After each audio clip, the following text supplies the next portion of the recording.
Welcome, everybody, to day 3. We're so excited to have you back again with us. We wanted to follow up with a few things from yesterday. We got tons of your homework assignments in through email, which was awesome. It was really interesting to see everybody's answers about what happened when they Googled themselves. And then also all of the Canva posts that she made. Some of them were like art. They were really pretty.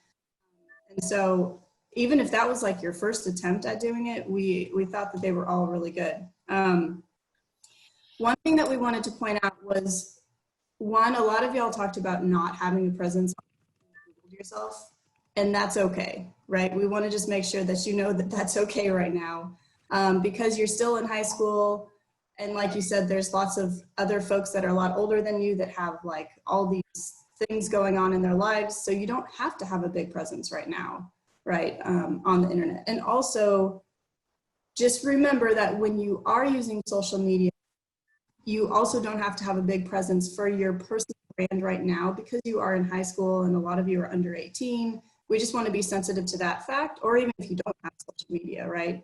But if you do have like your own company, or you're organizing your student organization, those are good things to push out with social media for now, and then you can think about your personal brand later.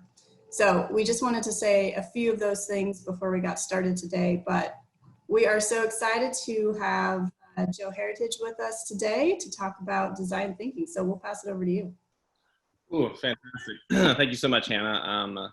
So good morning, everybody. Thank you for joining us on a very beautiful Wednesday. It's 9 o'clock where I am, could be 3 o'clock where you are, but we're glad that you are here. So yeah, as the wonderful screen says, today is sort of design thinking 101. We're going to get into that and sort of what that means. I'm going to give a really brief introduction to myself. I'm going to go over some of the learning goals of today, and then we're just going to dive into a rapid design process, which I think is going to be a lot of fun. So really quickly about me, we'll get the boring stuff out of the way. My name is Joe Heritage. I am a Furman alumni. I graduated in 2007, so one of the old guards. I loved my time at Furman. It taught me critical thinking. It taught me creative problem solving, launched me on the path that I'm on today. After Furman, I was fortunate enough to live in Kenya for 7 years, where I managed a refugee camp. And so I learned a lot about problem solving and innovation while working in a really difficult environment. Loved it, really loved it. After that, I went to Columbia University, where I got my master's in international development. And then I've spent the past 3 years teaching human-centered design and creative problem solving at Columbia University in New York. And now I have the absolute pleasure of joining the High School Virtual Academy 2020 to work with you guys on design thinking. So let's just hit this next slide. Let's see what happens. Boom. All right. So this is going to be an interactive session. I'm not going to sit here and lecture a ton. Design thinking is a fairly new discipline, and we're going to get into what it is and what it is not. And then, as I said, we're just going to launch into a rapid design cycle. So some of the learning goals for today, we're going to get kind of a shared language on what is human-centered design. We're going to go through a process. I think something that's really critical and important, we're going to think about the needs that people have in sort of a new and different way. And we'll get to that in a bit. And I think finally, and hopefully, we'll really sort of boost everyone's creative confidence and sort of this notion that I am a critical thinker, I am a creative problem solver. Creativity and innovation isn't just about, art or music. It certainly can be, but I think I look at it the lens of solving really difficult problems, looking at old problems in a new way. And I think that's what human-centered design is. So I've said human-centered design like 12 times, and people are probably like, what is that? So I'm super curious. Let's try out this little chat situation. If anyone has sort of heard the phrase human-centered design before, you can just kind of type me into the chat. Just want to see what comes up if you've heard of it. Ooh, already got one. Fantastic. All right, we're going to go with Sarah because I saw you put your name in already. So Sarah, you've heard about it. Can you hazard a guess as to what you think human-centered design means? So I actually go to Fine Arts Center in Greenville. Mm-hmm. So there's like just a lot of people in there, and it's really competitive. And like everyone's just designing their own thing for different classes, and then they have their own certain idea of what they want to design, but they have to get it approved as a teacher before you can actually just make it. Okay. All right. Fantastic. I appreciate that. Mason Queen, another sort of example of what you think the definition of human-centered design is. It's designed like specifically to meet human needs, or not human needs, but like qualities or qualifications, like. Mm-hmm. Yeah. Yeah. I mean, honestly, it's one of those sort of, trick questions. To me, like the answer is kind of in the phrase itself, being human-centered.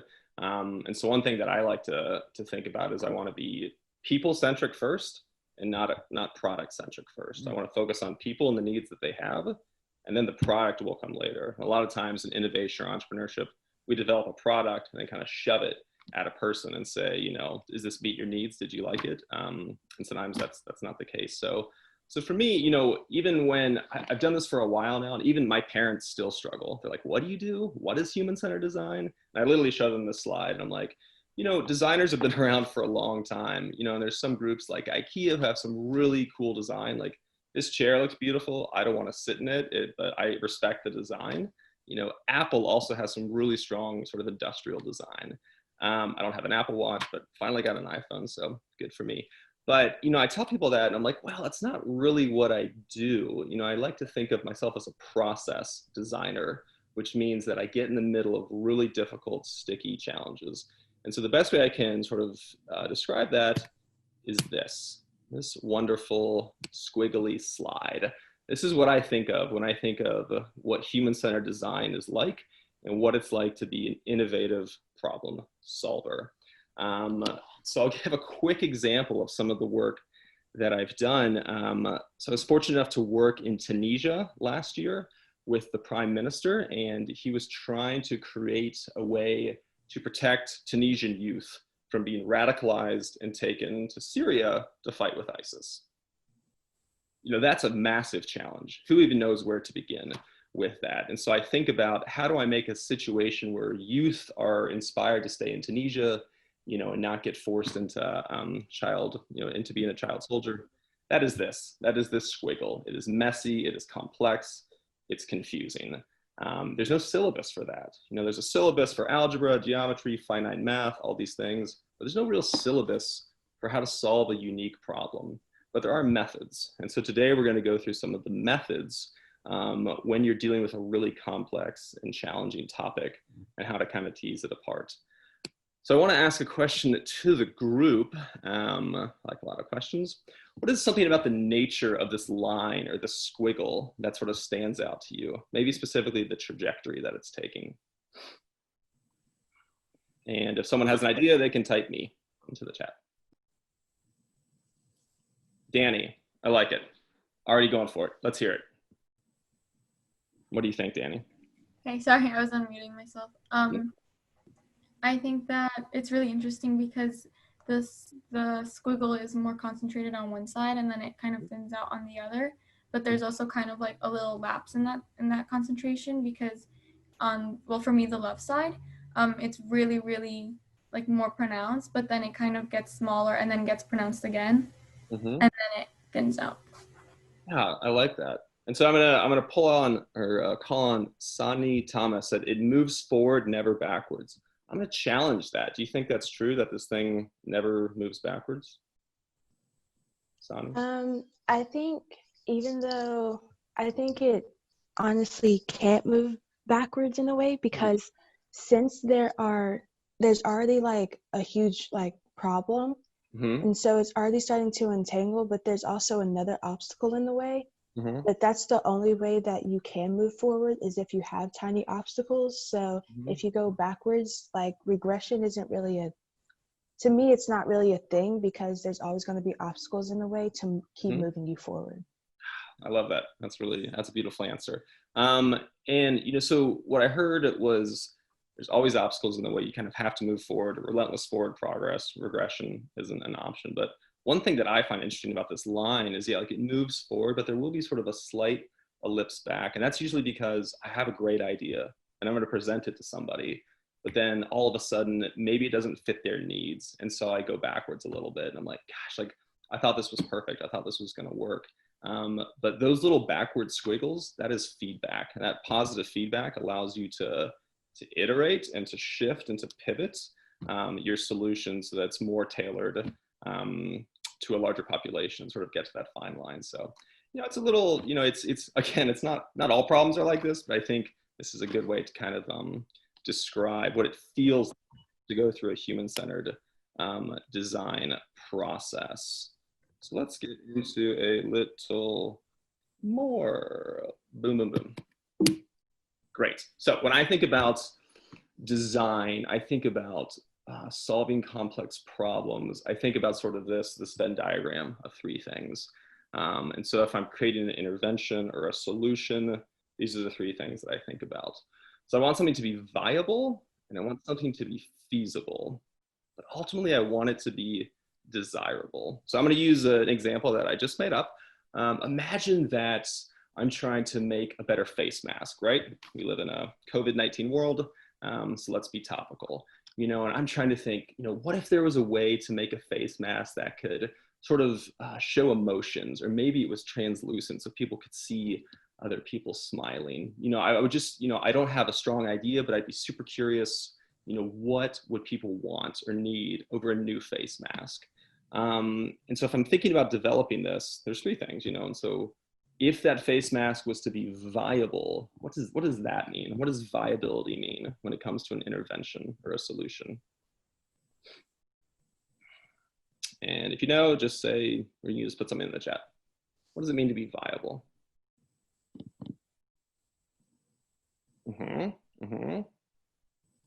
Yeah, fantastic, Tasia.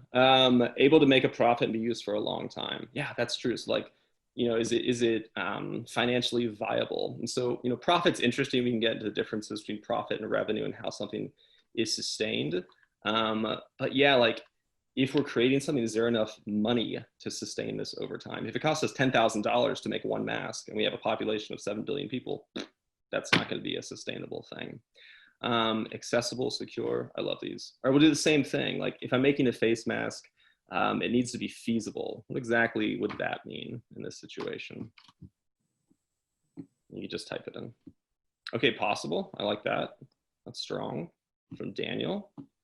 That you can actually make it. Kendall, cutting through the fat. That's just the truth, that you can actually make it realistic. Yeah, absolutely. Imagine that I have this great mask, you know, I take it to Elon Musk and I'm like, but I only need, you know, 10 tons of moon rocks to make this mask. That's not very feasible. That's not going to be helpful for anybody at all. So it needs to be sustainable in a financial way. It needs to be feasible within planet Earth. We can actually make it. But then finally, for me, what's most important, and hopefully for you, is desirability. And desirability is exactly what it is that someone actually wants this mask. And the great way to test desirability is to talk to people and sort of challenge your assumptions. Because we all come at design with a specific point of view.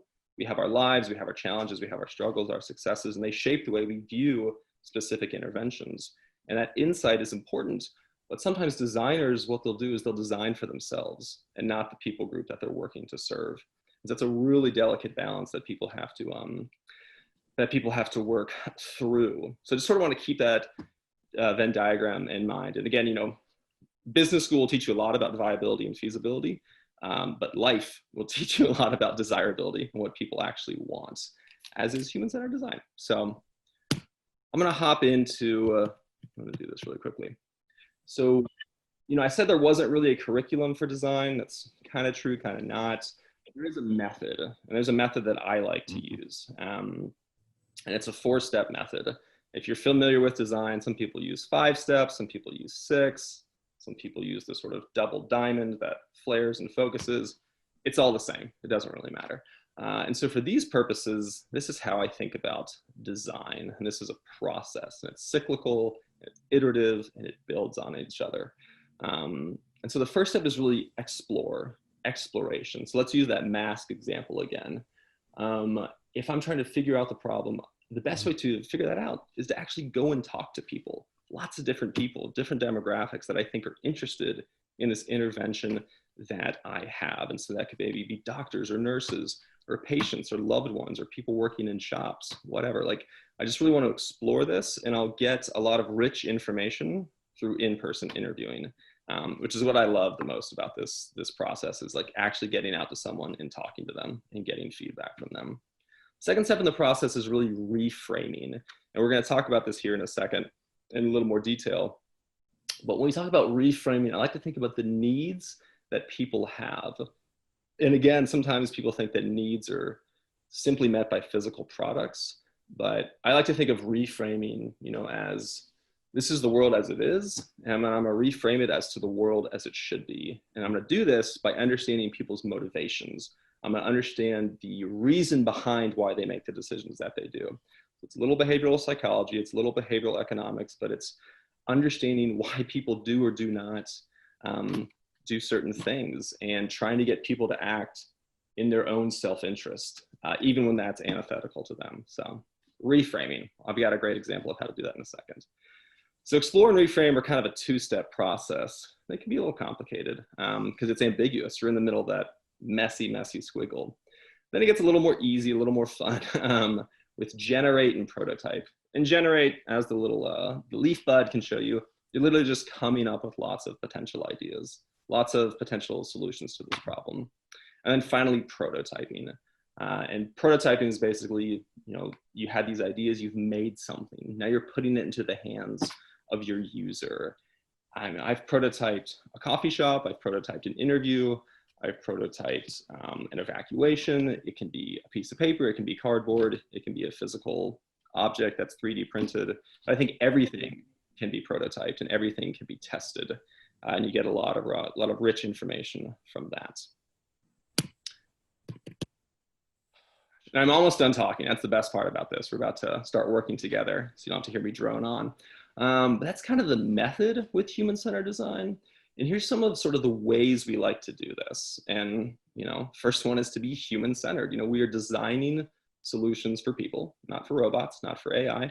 And like I said, we want to be people-centric first and not product-centric first. You know, the product will meet a need that someone has, but I want to focus on that person first.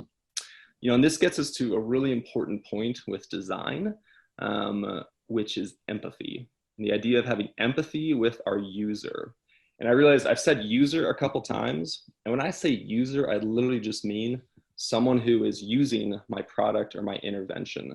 I don't always say customer because they might not actually be buying what I'm offering. You know, in a public health emergency, someone who's being transported by the EMT to the hospital isn't a customer. I mean, to the hospital they might be, but they're a user. They are using some series of interventions that you're developing. So I like to keep that sort of nomenclature in mind as a user. Second one is being visual. I love being visual. I love sketching out ideas or drawing them out. I'm a very halfway decent public speaker. I'm a really bad technical writer. So it takes me a lot of time. Everything I'm saying right now would take me 10 times as long to write it down. Such a struggle for me. And so for me, sometimes I get this happy medium of being visual. And I think being visual allows you to distill a complex idea down to its simplest form, because you're forced by the form of drawing to say, what's an idea that I want to communicate? How can I do that in the simplest way possible? So I don't have to get, myself, I write 15 pages when one Post-it note will do. And you know, I do a lot of work with visual presentation, how to tell your story in a visual medium. And if you come to Furman, maybe we'll do it.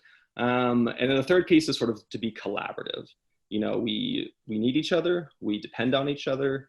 It's how we'll get through this current crisis, and that's how we'll stop the sun from exploding and all live here for the rest of our lives. So, you know, the other thing about collaboration, something I like to say is, you know, we want to make our colleagues look good. We want to make our friends look good. And a big part of that for me is, so we talked about empathy, which actually, yeah, empathy is basically, you know, understanding where someone is coming from, putting yourself in their position, understanding their point of view so you can design for them.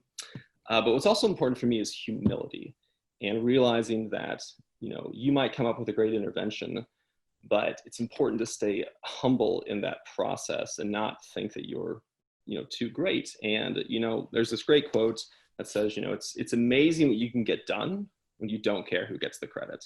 And that's what I think about when I design. So yeah, those are just some things. So I'm going to give you just some really quick examples of where design can be used, and then we'll get a little more interactive.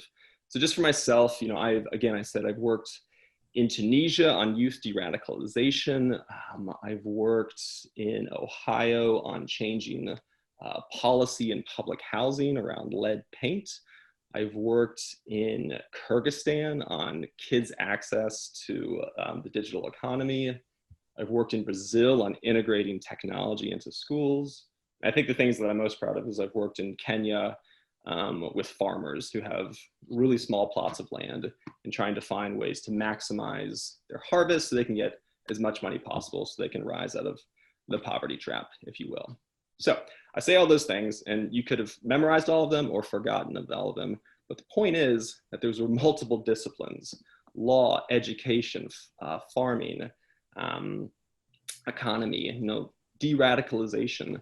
And I'm not a subject matter expert in those things, but I am an expert, I believe, at getting into the middle of that squiggle in that process. So the point of saying that is to say, where can human-centered design be used?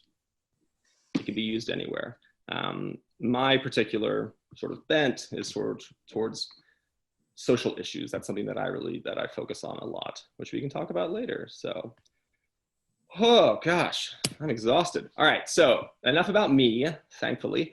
Now let's get back and get a little interactive. So I'm going to give you guys a few narratives around design, and we will dive into our design challenge with each other.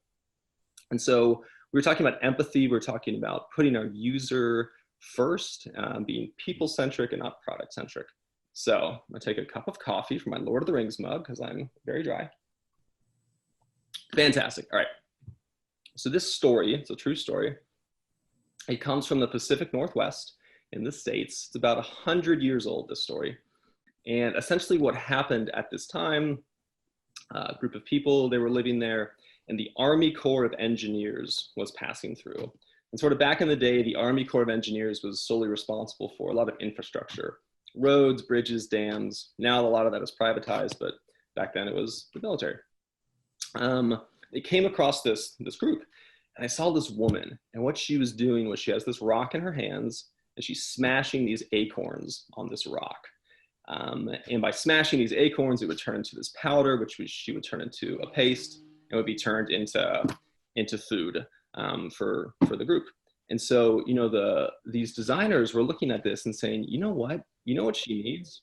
She needs this perfect stainless steel acorn grinder. She's going to put the acorns in, she's going to turn this shaft, and all this great dust will come out. It's going to be so efficient, it's going to be great. So they're giving themselves high fives. They're really excited. And they develop this acorn grinder, and they come back, they drop it off, and they go off to do their other projects. So they come back about a month later, and lo and behold, every single acorn grinder is exactly where they left it, hasn't been touched, and they're all covered in rust, and these guys are thinking, what in the world even happened? So my question to you, you can just throw it in the old group chat, is why do you think that happened? Why do you think this woman did not use this acorn grinder? And there's lots of answers, so go for it. Yeah, fantastic. Cultural beliefs and traditions, that could be a thing.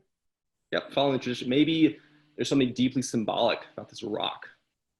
Resistant to change, oof, I love that. We could talk about path dependency all day long. Sometimes people stick in a certain track, even if they know it's not correct for them. She wanted to stick with what she knew. John Keegan with the A+, he said she didn't know how to use it. That could be absolutely true. Maybe they dropped this thing off, but there wasn't even an instruction manual. She didn't think it was necessary, ways to protect her from her culture. Yeah, these are fantastic. I love this. Like, she just didn't know how to use it. It's not needed.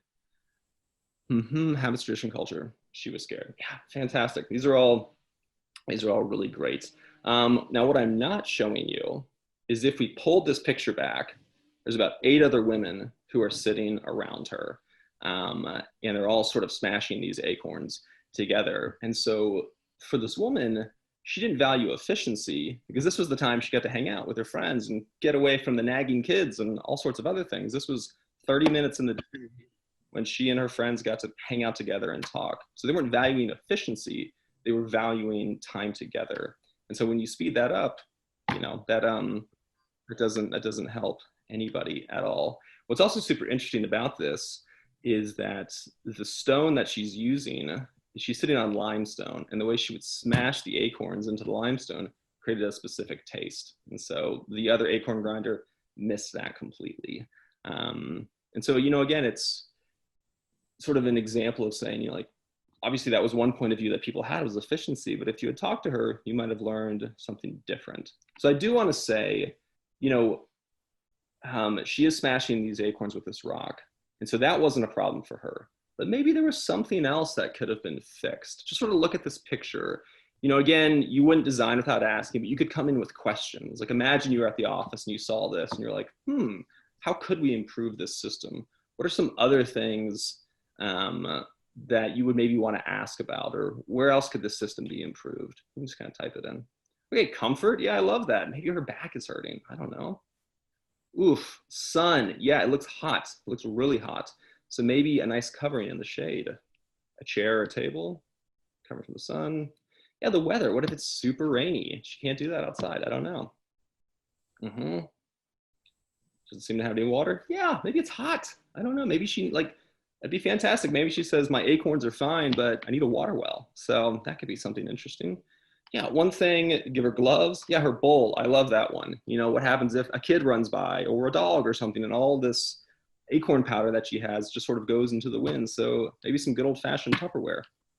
Anyways, the point of this is just saying that, you know, it's super interesting because, you know, people act in a certain way, right? And they're the experts in their lives, but sometimes they have their own blinders on and they might not be aware of where there could be sort of a system upgrade. And so by looking at that, you know, objectively and coming in with humility, we can sort of figure that out. And maybe they could have then designed a shade station with a water fountain and then some Tupperware containers or something. So, but they didn't. So opportunity lost, but it allowed us to tell the story 100 years later. So go us. All right, let's keep going. Whew. Gang, we are getting into the meat of it. The great news is that I'm pretty much done lecturing, and now we are going to go into a rapid design process. And what will we be designing? We will be redesigning your classmates' morning routine. Okay? So I'm going to take you through every step of the way. I'm going to give you a series of instructions, and you'll be working with a classmate that Kate, I will need you, Kate Lewis, to assign everybody a partner. Okay. Yeah, but not just yet. So here's what's going to happen first. You guys will have a partner, and you're going to be entering into the first part of your design challenge. And the design challenge is around redesigning your partner's morning routine. And when I say morning routine, I mean from the second you wake up to the second you get to school or get to work, anything within that time frame. So we're going to go through this process. And again, the first step of this process is exploration. And how do we explore? We interview and we talk to people. And so that's what we are going to do. There'll be two of you, partner A and then partner B. And you'll each have 3 minutes to interview your partner about their morning routine. So we're going to send you off into pairs for 6 minutes. Partner A will interview partner B for 3 minutes. You'll write down this information. Partner B will interview then partner A, and you'll write that down. And one thing I want us to keep in mind is when you're asking about your classmate, your partner's morning routine, I want us to be specific, okay? You know, if someone asked me about my morning, I'd say, well, I got up at 5 and then did some yoga and, and then, harvested some fresh things from my garden. No, what did I do? Like, I want to know absolutely what you did on a certain day. Like, what was the best part about your morning routine? What's the worst part about your commute?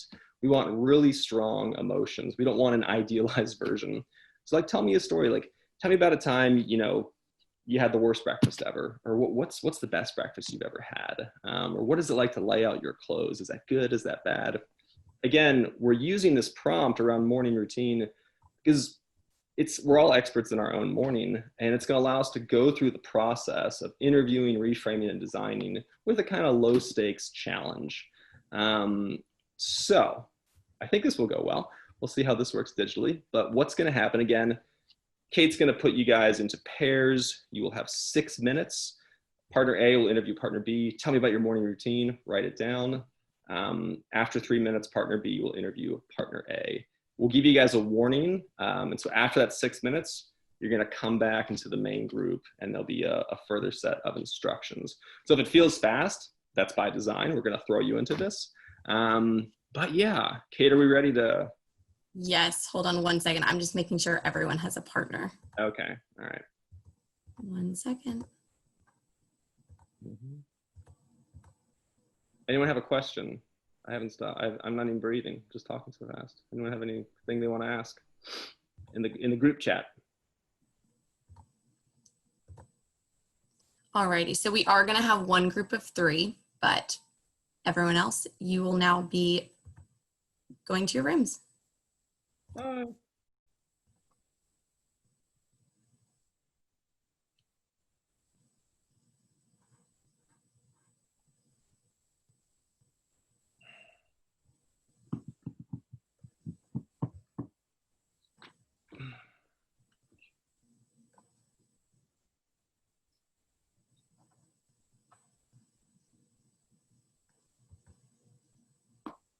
Kate, do you want to pause the recording while they're...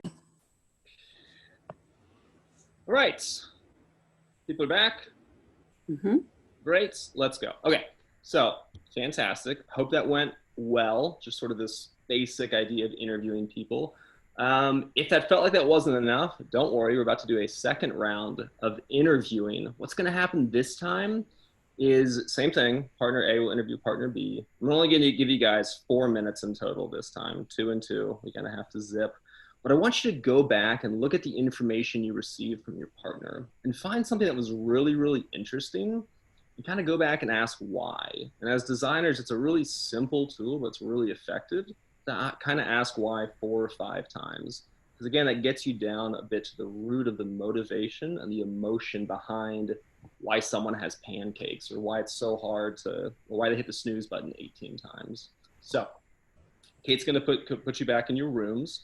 Again, the prompt is, interview each other, look back at that information you just received, and sort of ask why. And again, write down that answers that you're getting from your partner. So it's going to be 4 minutes in total. You're going back and looking at info, and you're asking why.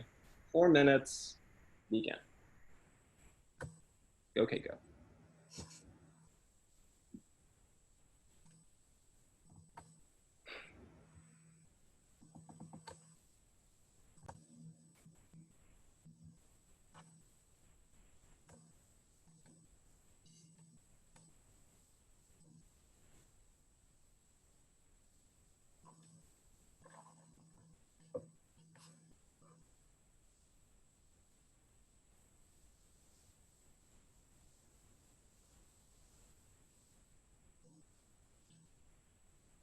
Can I give homework? I'm sorry, Joe, what did you say? Can I give homework? Sure.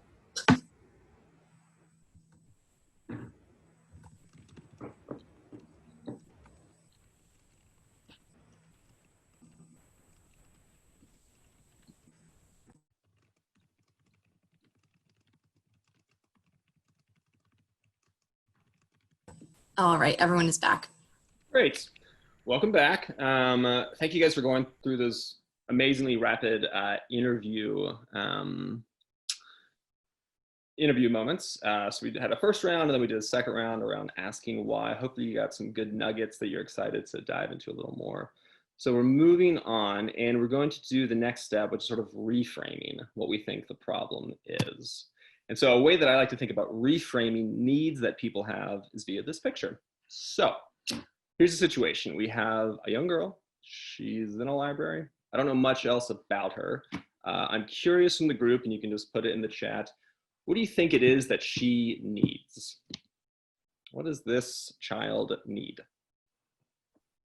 Okay, a book, shoes, I like that. A ladder, thank you, Caroline.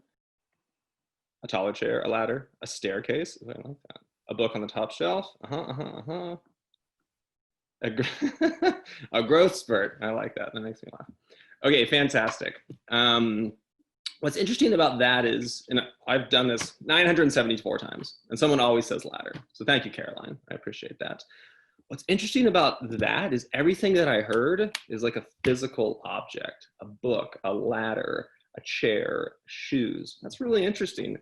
But again, that's kind of narrowing our possibilities already. And so when I think about needs, here's an important piece of information. I think about needs as verbs. And so I don't think that she needs a book or a ladder, but you can take all of those objects, all those nouns, and reframe them as a verb. And when you reframe things as a verb, it allows us to be a little more expansive in our thinking, and then ultimately we can dial down.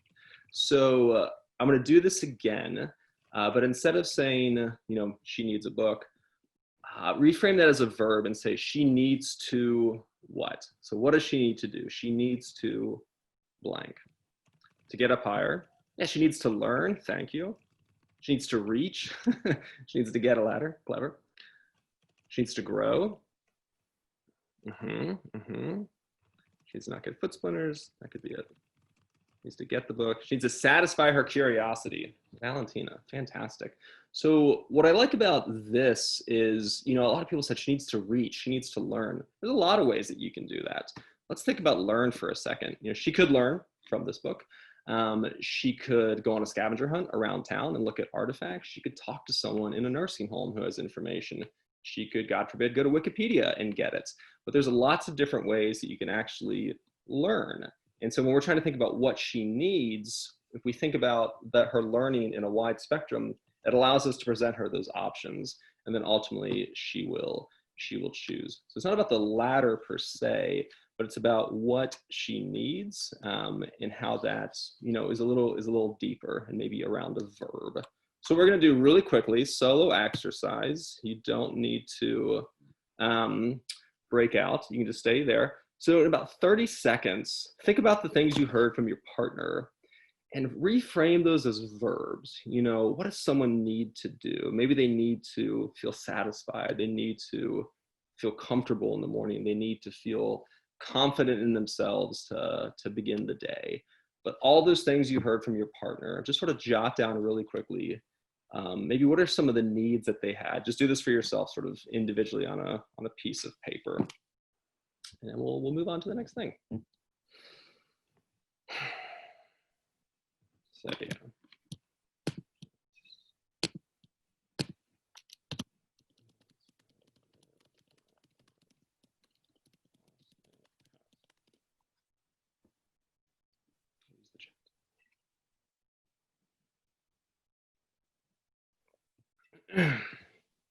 Okay, that feels good. That feels like 30 seconds to me. All right, so now what we're gonna do is we're gonna start to generate some potential ideas. We heard from our partner, we learned about their morning routine, we took a stab at what their needs were as verbs. Now let's generate some ideas that we think could address those needs that we just heard. And again, we talked about being visual, and so I like to be a little visual here. I think we have time, so we're gonna do this. What everyone needs to do is get a piece of pen and a paper, because you're gonna be sketching out an idea for your partner, but not just yet. First, I want you to spend 30 seconds and I want you to sketch out a baby. Go.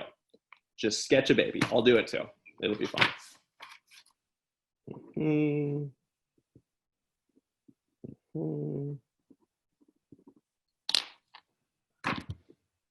Okay. Baby sketching. And done. Who wants to show their baby on the screen? Someone be brave. I do. All right, let's see it. Okay. Here's my baby. It looks like my baby. Hooray. No, it doesn't.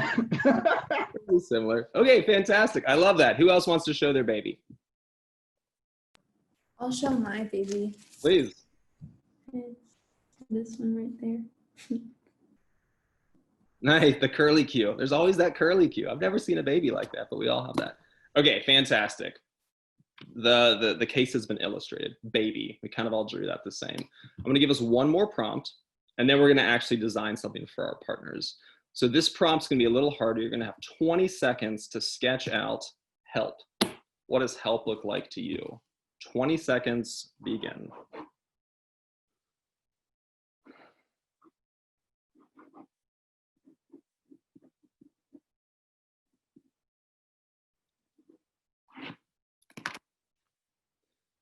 Three, two, one, and done. All right, who would like to show us what help looks like to them? I made a help desk. Okay, can we see? Here is the help desk. Oh, nice. I've never seen that before. I love that. What else? I can do it. I have hands shaking, if you can see that. I like that. Sarah, like, so two people actually helping each other. Another one with Yeah. William with the help desk, okay? Who else? I love these. I have like two hands reaching for each other. Okay. That's 6 fingers. I'll take it. I like it. Anyone else? One more. Yeah, I have like a. Oh, you can go. Go, Susie. I have one hand raised up. Okay. Yeah, like maybe lifting someone up. So I love this. This is a really simple, one, it allows us to start sketching, which we haven't probably done since kindergarten. Two, it goes back to this notion of point of view, right? Like we all had a very similar idea about what a baby was, but help was really specific to sort of some different people. It's a help desk, it's two hands together, it's giving help, it's getting help. And this just reemphasizes this notion of empathizing with our user and understanding their perspective. And the best way we can do that is by presenting something to them. So here's what's gonna happen. I'm gonna give you guys a series of prompts. Now we are back to your morning routine, back with your partner. Be thinking about what they told you. I'm gonna give you about 30 seconds. You're gonna sketch out an idea that you think may help your partner improve their morning routine. So based on those needs that you saw as verbs, sketch out an idea in 30 seconds.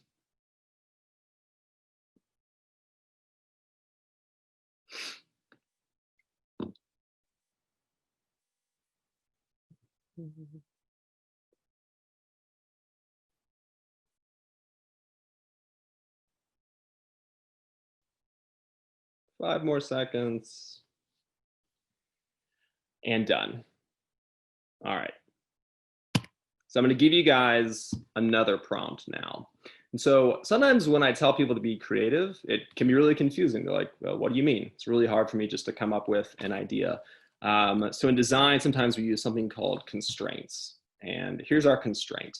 I want you to sketch out another idea that can help your partner, but it needs to use science fiction technology in some way, shape, or form. So this isn't about it being realistic, but it's about, if I could have any technology in the world, how would I solve my partner's or my classmates' problem? So 30 more seconds to kind of sketch that out. Begin.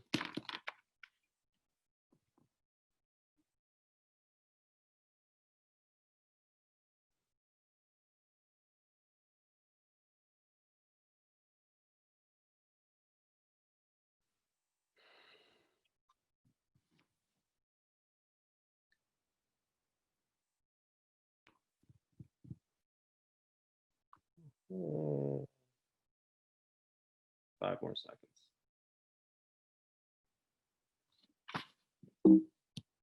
Boom. Okay. And time, and pause. So, guys, we just went through a rapid design session in about 25 minutes. So I think we should all give each other a round of applause because it's super fantastic. Now, thank you, Susie, for that. The most important parts of the design process is feedback. And so your homework for tonight is the following. You made these two beautiful sketches, right? you need to talk to your partner. This can be a 5-minute phone call, probably needs to have video. And you're gonna show them the 2 things that you sketched out for them, the 2 interventions that you made. And then you're gonna get feedback from your partner. You're gonna say, oh, I made you this beautiful alarm clock that, you know, when you hit the buzzer, it smells like bacon. And they're gonna respond and say, okay, this is what I think about that. If anyone made a bacon alarm clock, that's I have the intellectual property. So your homework again, you made 2 really rough sketches. Have about a 5-10 minute conversation with your partner offline later. Present those 2 things and then get feedback from them. And then what I will want is sort of like a kind of a half-page reflection on that process. It can be really loose. It doesn't have to have great grammar. You can just say, you know, hey, Susie was my partner. I presented these 2 things. She hated both of them, but I learned so much in that process, and I learned a way to create something different for her. So, and I think we can probably send out an email or something with the specifics again, but you're gonna get with your partner offline later. You're gonna present your prototypes that you made, and then you're gonna get that critical feedback. And then I wanna hear about that whole process in some sort of like a half-page document. Super, super basic. Any questions that anyone has in the assignments? We'll answer those later. All right, so unfortunately time is against us, but I may pop in for the lunch and learn this afternoon. Thank you, Catherine. We can chat more about design or human-centered design or what have you. I think, do I have, oof, look at that. You can ignore everything on this slide. The most important thing, if you care about it, is my email there at the bottom, jheritage13@gmail.com. I'm happy to answer any questions you guys have about entrepreneurship, innovation, the countries I've worked in. You want to talk about Star Wars, we can do that too. But I want to be open and willing to chat with you guys more. And even like, here's some books or resources on human-centered design. So you have your assignments. You guys were world class. I really appreciate all the feedback and all the input on an early Wednesday morning. For those of you who are in the entrepreneurship track, you will see me 3 more times next week. So either get excited or super bummed, up to you. I greatly appreciate it. Thank you so much. I'm proud of you guys for spending your summer on this project. And yeah, it was really a pleasure. So have a good Wednesday. Thank you so much.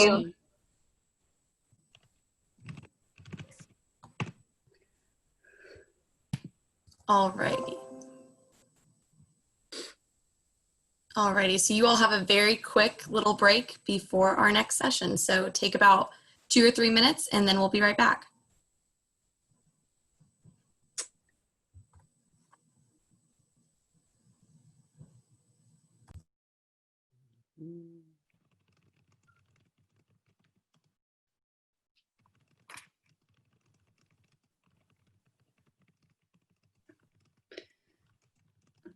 What time does our next session start, Catherine? Right at 10?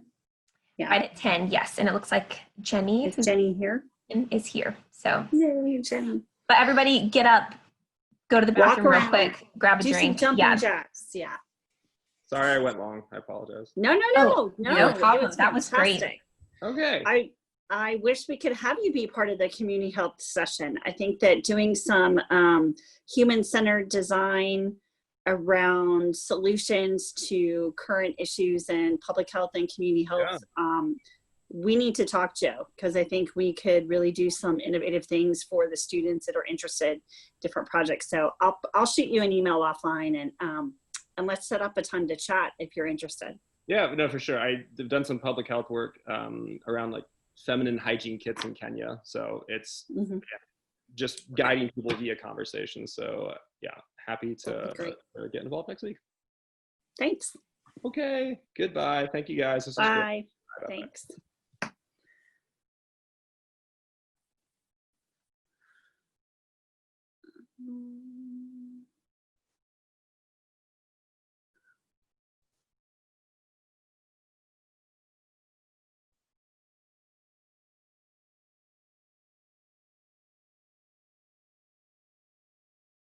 There's Jenny. I was like, where's Jenny? There she is. I'm here. Okay. I'm just checking some stuff with Catherine. Okay. I'm gonna step away for just a second.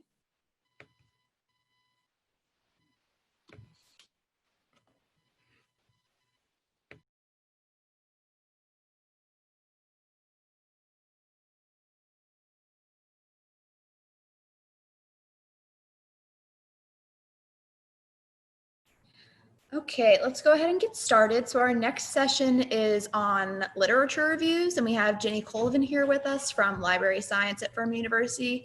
Fun fact, she's also the host of the Reading Envy podcast. So Jenny, I will let you introduce yourself further. Great. Hi, everyone. It's nice to see you. Everyone hear me okay? Yep. Great. Yeah, like she said, I am one of the librarians at Furman, and at Furman, every student has a librarian assigned to them. So we work very closely with our students, and today we'll just continue some of that. Before we get started, does everyone know how to change their name display in Zoom? I need everyone to add 2 letters for the cohort that you're in after your name so that we can sort you easily into breakout rooms. So if you just put your mouse over your face and the 3 dots, you should be able to change. It says rename there. So go ahead. So community health, I'm assuming would be CH, innovation and entrepreneurship would be IE, and then sustainability, you can just put a capital S. Yeah. So if you could all just do that really quickly, that'll help us for later. Okay, I'm going to go ahead and share my screen. We're going to do 2 different breakout sessions, so you may or may not be with the same people both times, but that's okay. All right, so we're going to talk about synthesizing sources today. I really like to talk about research and scholarship as a conversation, and that's something that involves a lot of different pieces. And of course, we always think of the scholarly sources as part of that. You know, that's what we work with: encyclopedias, books, articles, but there are a lot of other pieces. And in some of the areas that you're focusing on in your academy, there are case studies or reports from things like think tanks or nonprofits, government agencies, data. All those types of sources are also really important. But the most important source also is you. And so you're going to notice I have these little puzzle pieces all throughout this because I don't want us to forget that you have your own voice, you have your own ideas, you have a point of view that you're filtering everything through. Just change my headphones here. So 2 people can read the same piece of information, but they have different experiences and they know other things. And so that piece of information is going to look differently for different people. So we're not going to be afraid to include ourselves in this conversation. We're a key element of the conversation. So a lot of you have probably done some research already. A lot of that research tends to start out by being very source focused. So what this book said about something, what this piece said about something. And we often, when we first start writing about research, we use a lot of quotations and things like that. We're using a lot of other people's source ideas. And we tend to do one source at a time. I know in high school, I did a lot of papers about maybe one piece of literature or something like that. So that's okay. That's really important. That's where we start. But we're going to talk a little bit about ways of becoming more sophisticated in our research and just more well-versed. And so one of the things about doing more sophisticated research is that we consult more sources than we use. So that means that the beginning of our process is actually more time intensive. We pull a lot of information in, we discard the stuff that doesn't seem to be right or not as relevant or just older. I provided you all with 4 sources in each category that you probably looked at last night. That's not a lot, but it's a start, right? And you probably noticed that the sources were very different from one another. Everyone had at least one scholarly article, but then you had things like brochures or city plans or a case study or something like that.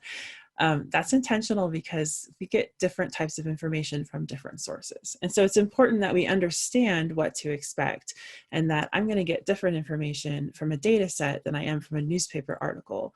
And sometimes they speak to one another, and that can be my job in that conversation. So we also want to develop a better understanding of the background of a topic. We need to make sure we understand where something started, where an idea started, what works are related to it. But this question here is something that we're going to do together in our first breakout session. We really want to understand, what is it that people talk about when they talk about the subject? It may not be where it started, but where is it now? And I think that's a really important thing to consider when we're working toward synthesizing information and presenting it to someone else. We also want to make sure that we've done enough research so that we understand what we don't know. And that's important for two reasons. We want to make sure that we're going back and doing more research if we need to. Research is very iterative, which means you go back and you do it again and you do it again. A librarian joke is that they don't call it research for nothing. I know. But also, this is going to help you identify where you fit. So if you realize where the holes are, or maybe what someone has never done or never thought about, or if there are ways that people have not tied ideas together, that might be where you belong, right? That's the research and the work that you can do and that you can contribute. And so we're going to center ourselves back in that conversation by moving that conversation forward. Okay. So we're going to get together first just for about 10 minutes, and I want you to take a first pass with your small group and look at the sources. I want you to figure out, if you can, what is it that I'm looking at? So everyone has at least one scholarly article. That's going to be the one with the most density and the research methods and stuff like that. But you might have things like I said, like a city brochure, but there's a wide spread of types of sources, magazine article. And I want you to start thinking about, what is it that people talk about when they talk about this topic? So just so you have an idea of what the other topics are, the sustainability people have rain barrels. The community health people have workplace step challenge programs and wellness programs. And the I&E people have, it's a little bit more philosophical. It's about how do you create an environment that cultivates innovation and entrepreneurship in higher ed. So like, what would you look for in college for that? And so I want you to talk about, what is it that people are saying? And is it, what do you say? What do you know? And then at the end, what is missing and what do we still want to know? So I might pop into a few small groups. You should be able to communicate with me if you have questions. And then I'll just pull you back when it's time. Are there any questions I could answer now? I'm going to stop sharing so I can see you.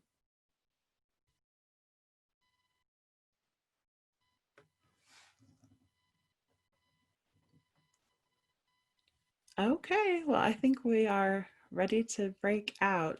So at about 10:23, we'll come back together. It might be 10:25 because it might take us a little bit to get you there.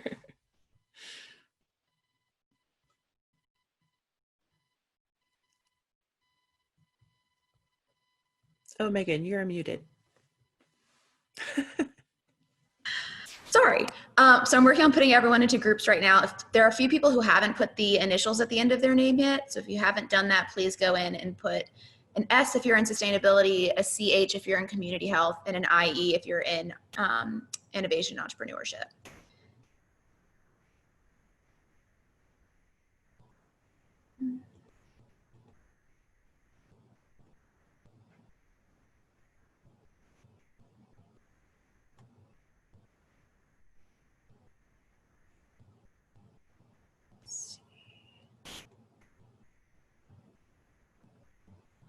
All right, so let's go ahead and open some of these rooms.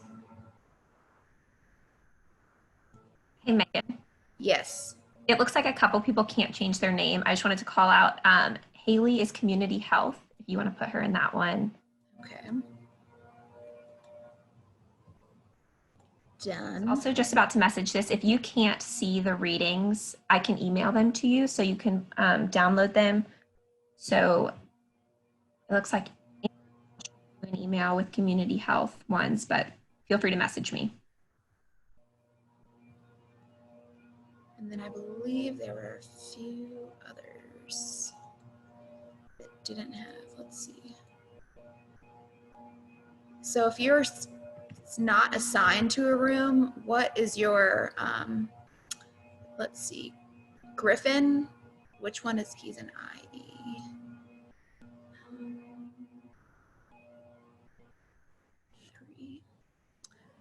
Keenan Dean. Put her in.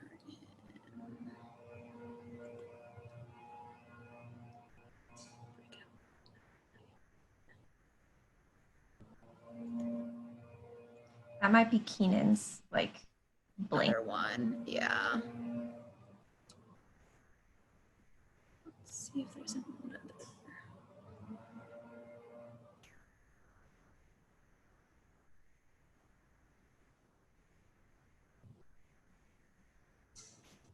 And then I have Keenan and Omar. They don't have a anything next to their name.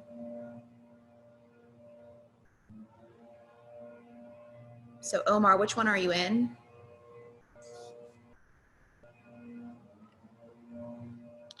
Anybody? Oh wait.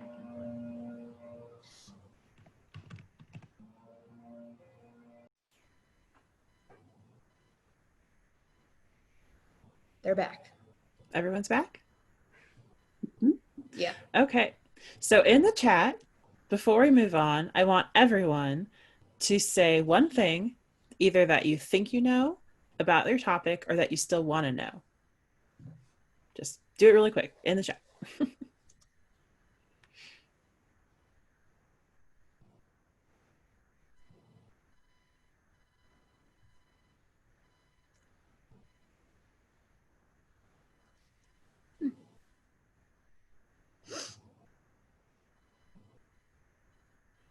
So let's see. Wellness programs in Europe, investing.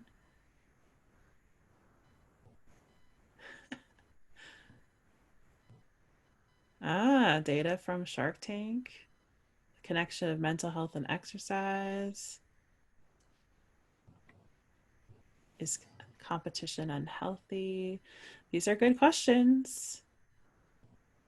These are good questions. Think about how many directions you could take your research if you had these kinds of questions. Okay. Keep trying. You might have to click on the chat because I'm going to share my screen again. Oh, I think I have to share it before I open that. PowerPoint. More uses for rain barrels. It's a topic I just kind of picked out of the air. Well, good. It looks like you were engaging with your sources, thinking deeply. That's what we want. And so let's move on to this idea of synthesis, because that's the piece we haven't really talked about yet. And that is that a sophisticated researcher spends a lot of energy and time in synthesizing sources. So synthesis, if it was easier, I would get ideas from you on what synthesis is, but I'm just going to tell you for purpose of time. It's gathering and piecing information together to create a new conversation. So we talked about the importance of scholarship as conversation. It's an ongoing theme. And you'll see these little puzzle pieces here. And it's really important to note that it's not a source on each puzzle piece, it's an idea. We really want to move from source-based writing and research into idea-based. And that's what the synthesis work is really about. So synthesis is not just summarizing someone else or critiquing an individual source or comparing and contrasting sources. You'll notice all of those are source-based. It's really, really idea-focused. So you don't have to read what I'm putting on the screen right now. It's more of a visual effect. These are papers from 4 different students. If anyone has any colorblind issue, let me just describe it really quick, that the first column is mostly blue, which would mean one source. The second column is a different color for every paragraph, which is 3 sources because blue is repeated. The third column is still information just from one source at a time, but more black text, which is the person, the individual writing it. And the fourth column has color integrated more deeply, like 3 sources in a paragraph. So when you're looking at what synthesis looks like in a paper, for instance, that first column, student A, has really only used one source. And honestly, I used to have to work with plagiarism students. And if I saw a paper that was more a source than a person's writing, it actually could qualify as plagiarism. So we want to move away from that. And the more you can integrate sources and not just use block quotes from them, the better your synthesis is. And so the student D probably has the strongest synthesis, but it's still mostly quotes. And when we talk about ideas, you want to use quotes very, very infrequently, because unless someone has said something in such a perfect way that you could only use their words for it, you really don't need to quote them. And so this next article, you don't need to read or understand this. It's pretty technical. Is showing you kind of a different version of what that can look like. And this is more in a lit review section of a scholarly article, a research article. So I think a lot of you have probably used MLA if you've ever had to cite a source, which is basically the author name and the year or the page number. This is a similar idea where there's information in parentheses, but it's numbers because it's based on a source list where the sources are numbered. And the reason for that is twofold. First, because it doesn't matter who the author is. It's just, you can get to the source if you need to from the number, but it's not important. It's the idea that's important, which is what I keep saying. And then also you can see that first sentence, they have 5 sources listed at the end. Well, that's because that idea is true in all 5 of those sources. So they've synthesized it, probably had to use language that works for everything, but then said, hey, but this idea is present in 5 places. And you can see that throughout this paragraph. This comes actually from a really seminal work that looked at if chocolate milk helps runners. It's kind of a fun one. Okay, so let's talk about the role of synthesis. We've thrown around the word lit review. What is a lit review? So the lit review, it attempts to be comprehensive, which means to find literally all the information about a topic, and exhaustive, kind of the same thing, but I think of that as like, I know for sure I have turned over every stone. I have got every resource from Interlibrary Loan. I have read it. I have followed all the paths. There's nothing left I can do. And the place you see lit reviews most often is in the scholarly world. Some articles are just lit reviews, while other articles have lit review as a portion. So like the chocolate milk one, the little tiny lit review is in between the introduction and the research methods section. That's pretty standard. You see them a lot in dissertations where they're super in-depth, comprehensive. It's often chapter 3, because what it serves in that purpose is to establish a baseline for someone to do more research and to contribute new ideas. But first you have to show what already exists. But I know a lot of you are interested possibly in career paths outside of academia because you're part of this academy. And so I wanted to kind of talk about what that same type of synthesis work might look like in other ways, other places. And so I know some of you had rain barrels, and a lot of times we might find ourselves needing to synthesize information for something like a grant proposal. And I know there was a resource from the city of Hendersonville and their rain barrel grant proposal. So the first 2 categories are really still the same. We want our research to be comprehensive and exhaustive, But I've put this in parentheses because we don't show that work to other people in the context of a grant proposal, right? Like we need to know that we've turned over every stone, and the people looking at the grant are probably going to be able to tell if we haven't done that, but they also don't want to read a 50-page paper as part of the grant proposal. I was looking at a whole bunch of different grant proposals, and the section that contains the research is very small. So we have to learn how to be concise. But to get to the point of being concise, we need to have done the work of understanding a topic and synthesizing the sources together. So if you're thinking about a grant proposal, you want to focus on the most relevant and compelling support for the proposal itself. I was also thinking about how we use synthesis in something like an executive summary. So executive summary tends to be like a 1 to 2 page document that's intended to show someone important, a summary of a topic. And if there's research represented, it's like 2 to 4 sentences, like that's it.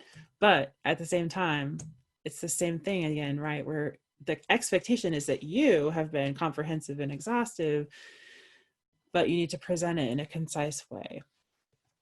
And in that case, you want to support like the problem, the solution, and the impact, maybe in 1 sentence if you can, with the research that you've done. Okay, so we're going to do a little project with a research matrix. And I think this is a tool that you'll be able to use next week when you're working on a project, but also high school when you're doing research, college when you're doing research. It's something that I think is useful for everyone.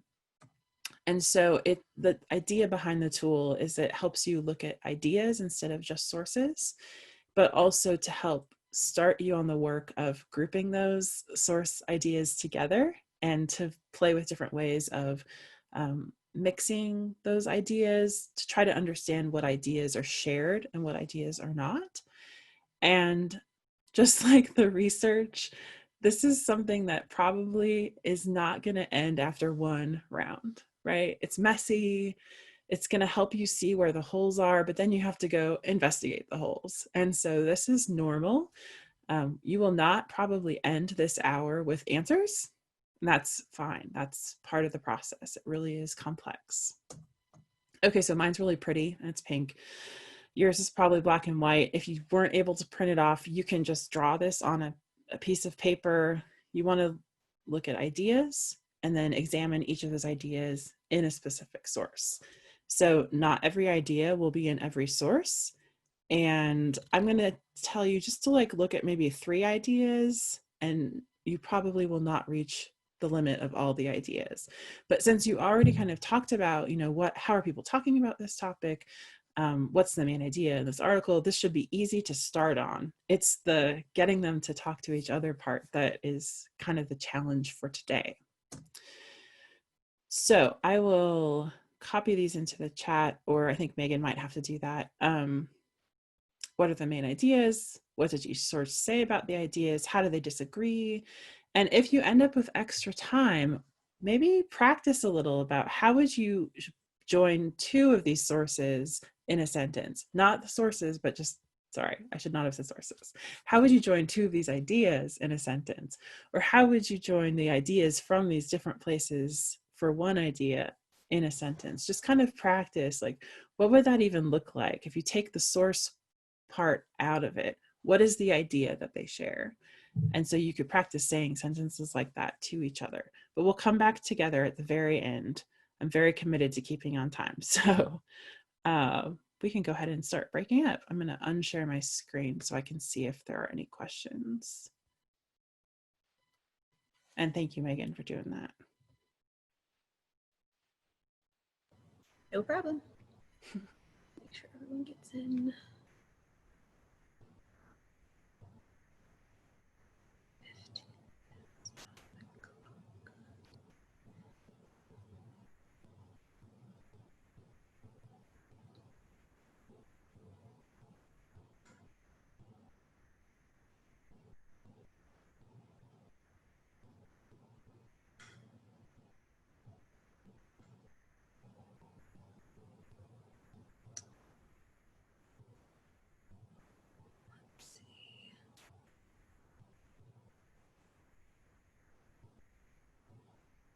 Daisy, which cohort are you in? I'll put you in a room. I'm in innovation and entrepreneurship. Awesome. 1 second.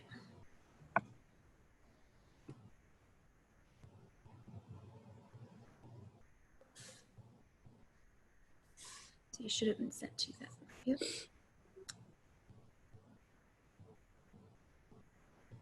Griffin, you should be in room 3.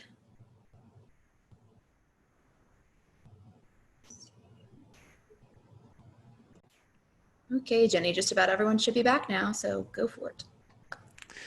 All right. Well, in the small group I visited, there has been a lot of conversation about how the sources interacted with each other and also what questions we would still have since technology and research changes all the time. So those were great conversations. Thank you.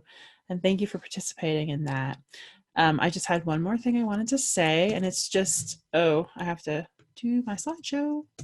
And it is going back to the beginning, and it's me quoting myself. So just remember that you're a key part of the conversation. Your ideas matter, and it's your job to bring everything together. So I hope that you feel encouraged to do some deep synthesis of some of the information you'll encounter in the next week and a half. Thank you, and I'd be happy to answer any questions.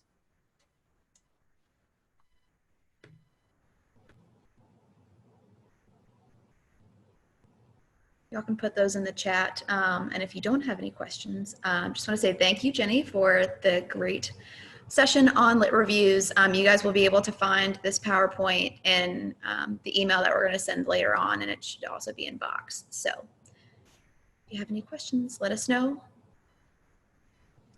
And wherever you go, get to know your librarians. They are your partners. Super great resource to have when you're in crunch time with that paper. Hopefully before crunch time, but yeah.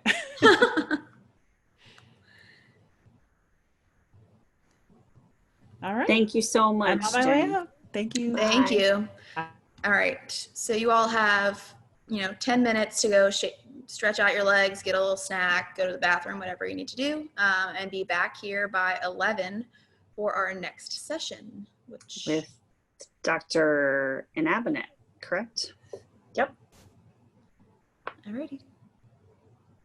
So you'll listen to me for a little bit. I'll split you into some breakout groups about 15 minutes in, then, come back together, do a little bit more, and then we'll have breakout groups at the end of the time too. So twice you'll be working on your own, and then twice you'll be listening to me give some overview information. I've been in Furman's Communication Studies department for 10 years. I was a Furman student too, and came back to my alma mater to teach. So I love Furman.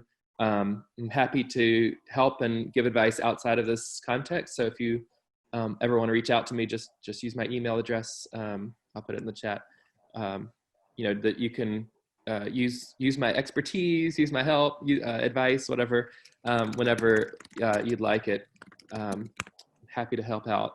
Obviously, I like students who, love to be in leadership opportunities and things like that, and help with activism and action on our campus. So a lot of the organizing groups and diversity groups and things like that kind of will work with me in various ways to try to get momentum behind issues.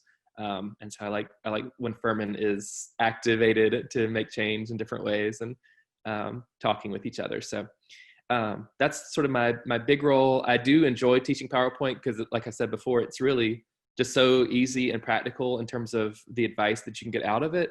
So instead of something that takes a lot of really deep theoretical thought, like who is my deepest self and how do I portray that in a certain style or persona in my communication, that takes a lot of sort of really, really, really deep conversations about what the world expects of you and who you are and things like that. PowerPoint is a fairly straightforward set of ideas. So I hope that comes with also saying, I hope you'll utilize them, because I think when it's so easy, it often, we hear the advice, but we don't actually take it. It's pretty easy. We'll talk about that in a second. It's pretty easy with PowerPoint, for example, to fall into the pattern of just it gives you the template. There's a heading, there's bullet points, and you just fill it in. and go to work, and you just get in the habit of doing that because that's how Microsoft has set it up to be. And so what I'm going to tell you today is going to be counterintuitive to that. But once you start doing it, you will, form a life practice of doing it differently and really kind of wowing people with presentations so that when they see you present, they're not just expecting kind of like, oh no, not another PowerPoint, but they actually get excited and get motivated by your ideas. So hopefully you'll put some of these into practice. I'm going to go into screen share now. So let me know if you have any problems seeing what I'm doing. See if full screen is going to work for us. Is that full screen for everybody? Okay, good. And sometimes you have to move your little windows around to get the full view. So feel free to do that. Your gallery or whatever of people. So feel free to move those around so you can see everything. Okay, so I'm going to break some of my rules first because of the classroom nature of this. So there's some things about this slide that I hate. Like I may not have needed as much on it. It's kind of busy and that sort of thing. So I'm going to break my own rules to sometimes point out some flaws and some things that could be improved. But I also thought the cartoon was pretty funny and was a good start. This is how I view PowerPoint. It's sort of like a necessary evil, right? It's like, if we can ever avoid it, let's try not to use it. But then when we need it, let's use it in counterintuitive ways, because otherwise it does feel like torture sometimes. So like I said, the first part of this, I'm actually going to show you some don'ts and some practices to avoid. And so I wouldn't be looking for, did an app produce a great PowerPoint at this point? Like I said, what I'm going to do is actually give you some examples of PowerPoints gone wrong.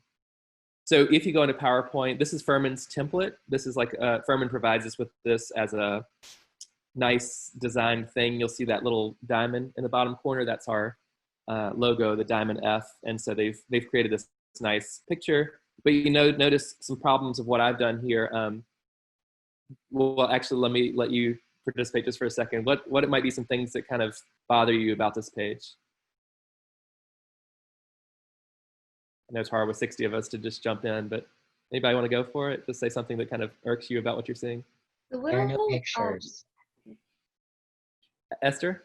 The little weird diamond things kind of go over the words. Yeah, good. So if I just use those bullet points that the PowerPoint gives me, my template and my bullet points don't work together well, right? So that's something to always look out for is if you're going to use some sort of, which you should usually use some sort of colorful design that it's not going to clash with what you need to do. Like in this case, lots of words. If I had to do this, what else? This might just be me, but the title, like up top, the word "this" isn't capitalized, so like that. Yeah, good. Good. Yep. So and my advice here is going to be really strong. And you can, if you read through what I wrote here, you can see what I'm going to say, which is that for the most part, when PowerPoint wants to give you this idea of a heading with a bunch of bullet points below it, I want you to push it away. I want you to throw it in the garbage can and say, this is not something I want to do. There are occasional uses for this, right? So, and you see what I did in the middle there with that. If you have a long list of terms that you need to cover very fast, and they are difficult terms that wouldn't be easily recognizable, I think about this when I'm teaching language classes, or in my field, this is all Latin and Greek stuff that I have there. And I want students to be able to, in a really brief amount of time, just to write down, the spelling correctly of certain words that I'm saying. We've already covered in this class prosopopoeia, ataraxic, and infomematic, but I just wanted to put them up here for your eyes once more before we move on to the new information, right? That's the case where I might go with this kind of bullet point and heading format and just let PowerPoint be what it wants to be, what it kind of naturally in its template wants to be. But otherwise, I always say, don't do this. Because if you have to introduce a concept, that's the way to do it, right? Is to just let it be a full screen by itself. And notice this actually works with the template. The word isn't overriding something else on the screen. It's nicely distanced. There's just enough for the eyes to be able to kind of find interesting and attractive here, but the word is big and obvious and not cluttered by other things. So if you're going to cover a deep term like this, then try to make it the only thing on the screen. You know, especially if I'm going to spend over 10 seconds talking about this. If I'm going to take a little bit of time to explain what prosopopoia means, and help you understand how it's used and that kind of thing, then I would just let this word sit there by itself for a little bit in my slideshow. So that's one improvement. Notice what I just did too. I let the template sit here, even though I've gone to the next slide, and it's empty.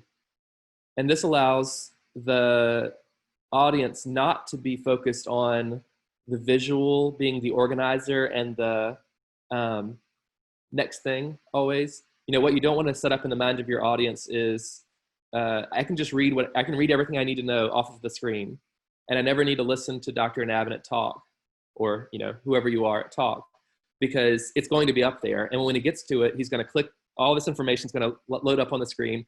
I've got to take my notes from it, copy it down, and then I can kind of tune him out and do something else.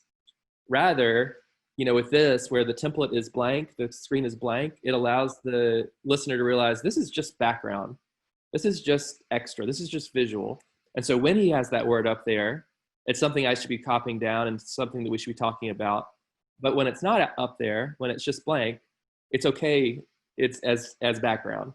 And it basically allows the oratory, the speaker, to be the centerpiece, right? And so I often, when I'm advising students on PowerPoints, I often tell them, put a blank slide between every slide.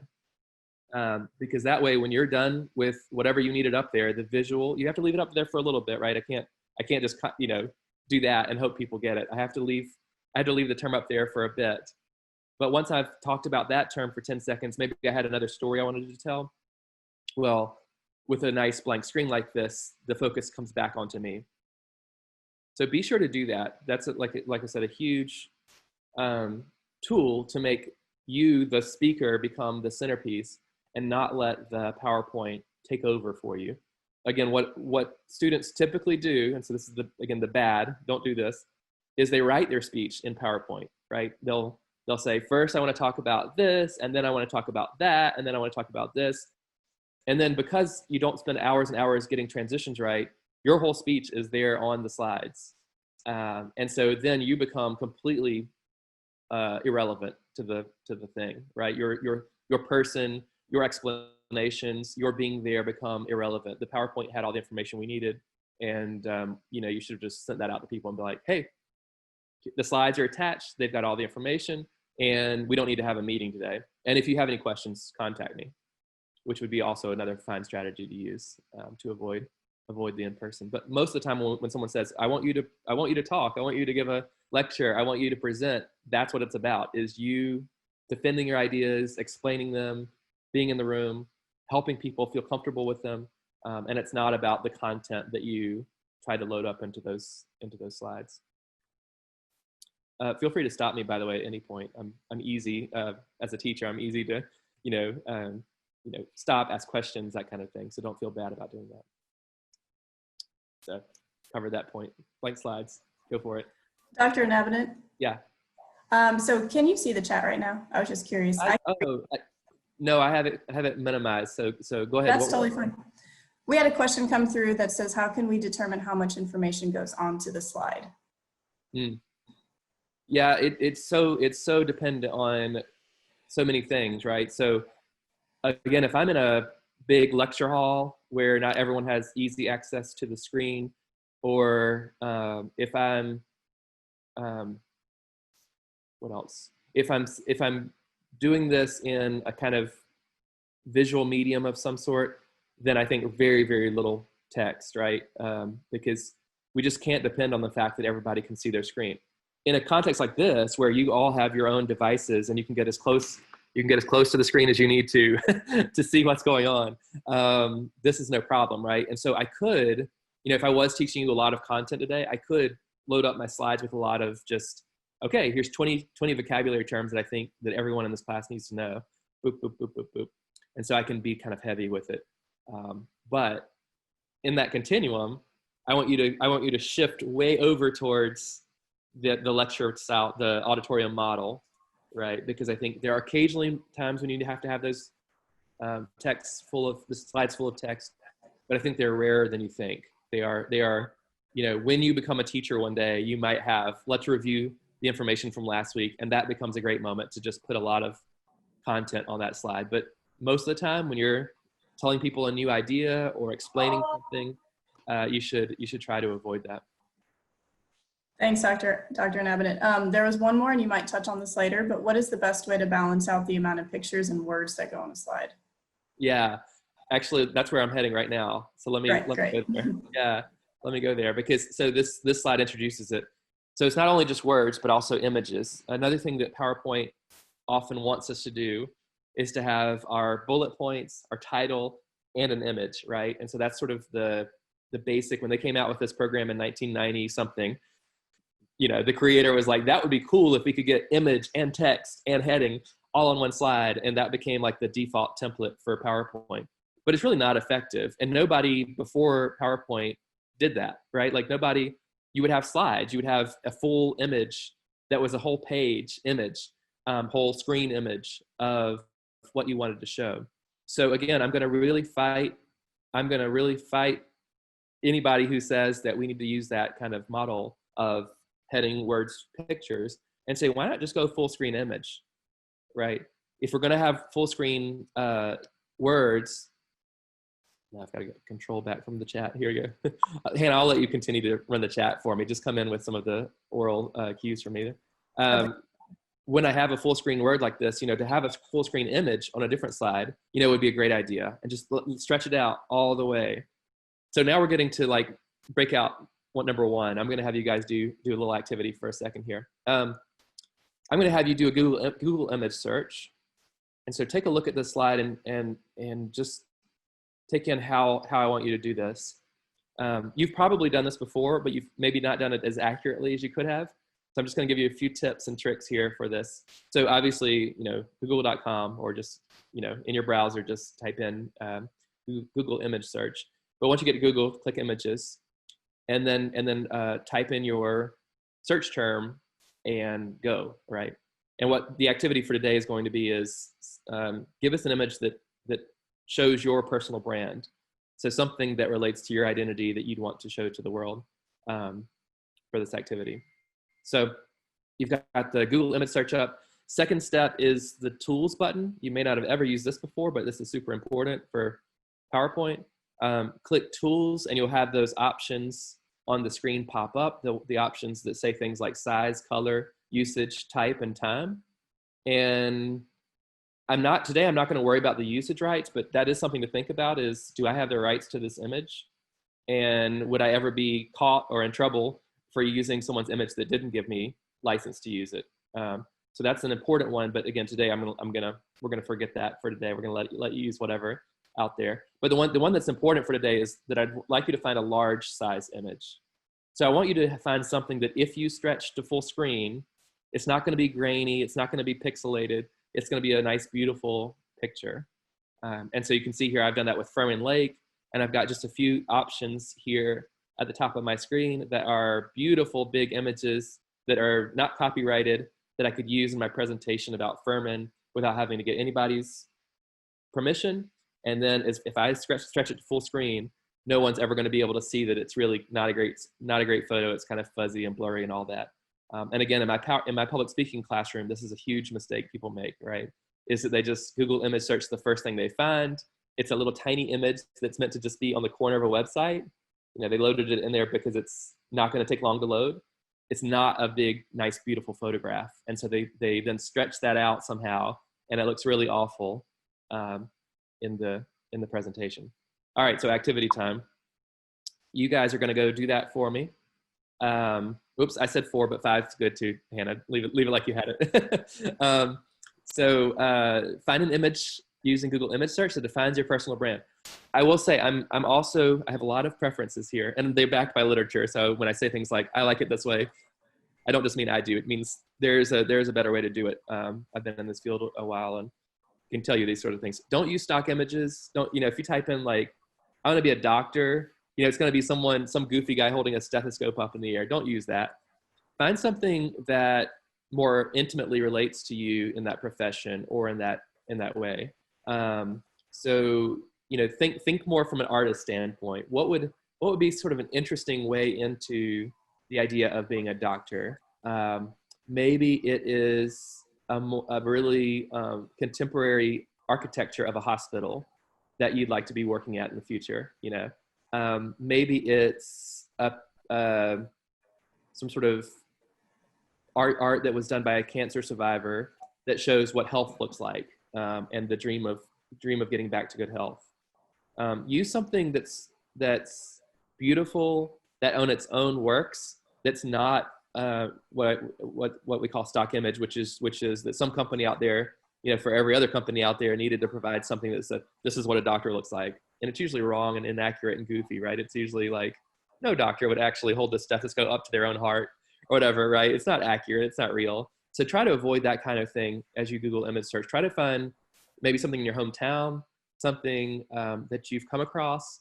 Let's get outside of the professional realm and talk about, like, maybe you like hip hop music. Well, then find some graffiti on a wall that helps define your personal brand. You know, and talks about sort of, you know, that you love the life of the streets. You love sort of the passion of that music, and the kind of free flowing of ideas that comes from that. So show us an image of graffiti.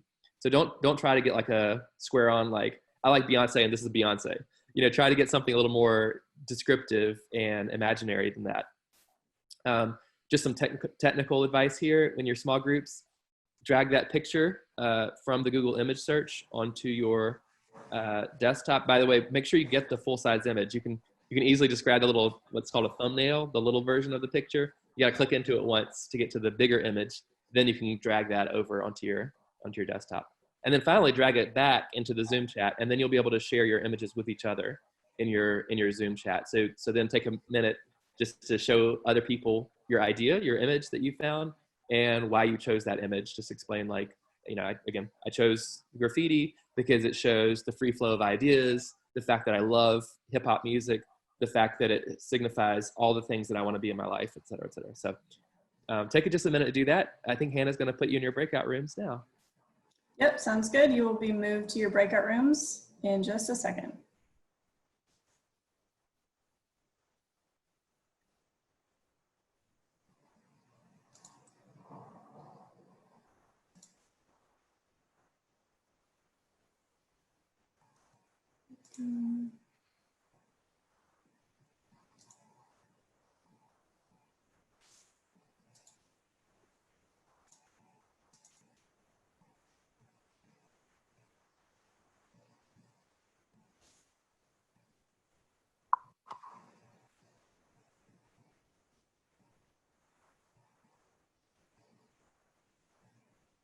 Of you who just jumped in, share what you chose. I think Sam was maybe the first one, or Daisy. You guys want to share something about the image that you found? I found this picture of like a lot of like people from like different diverse backgrounds. I wanted it to show like I like to be with like all kinds of people. I like to learn from other people and have conversations and stuff. So yeah, that's what that picture represented. Excellent. I noticed one image was shared in the big chat, and the resolution may not be good because it's only 450 kilobytes. So, you know, one thing to think about for all of you is to recheck that in terms of that's an easy go-to for how the resolution is going to come out. That if it's a really good image, it's usually 1, 2, at least megabytes. You know, images that I took with my cameras are usually in the realm of like 5 megabytes. That just shows you, like, when you get down to 1 megabyte, you're already at that, like, ooh, it may be dicey. And then once you get into the kilobytes, that's the realm, that's the area where if we stretch it out to a full screen, it's probably going to be grainy. So you have to be kind of careful about it. I like Benjamin, I see, has La Sagrada Familia in the background of the picture there. That's awesome. Yeah, feel free to you can use your images as your background image too, of course. So feel free to do that at some point if you'd like. Okay, let me move forward then. I'm going to screen share again. I think we're all probably all here or close to it. So let me pull up the full screen.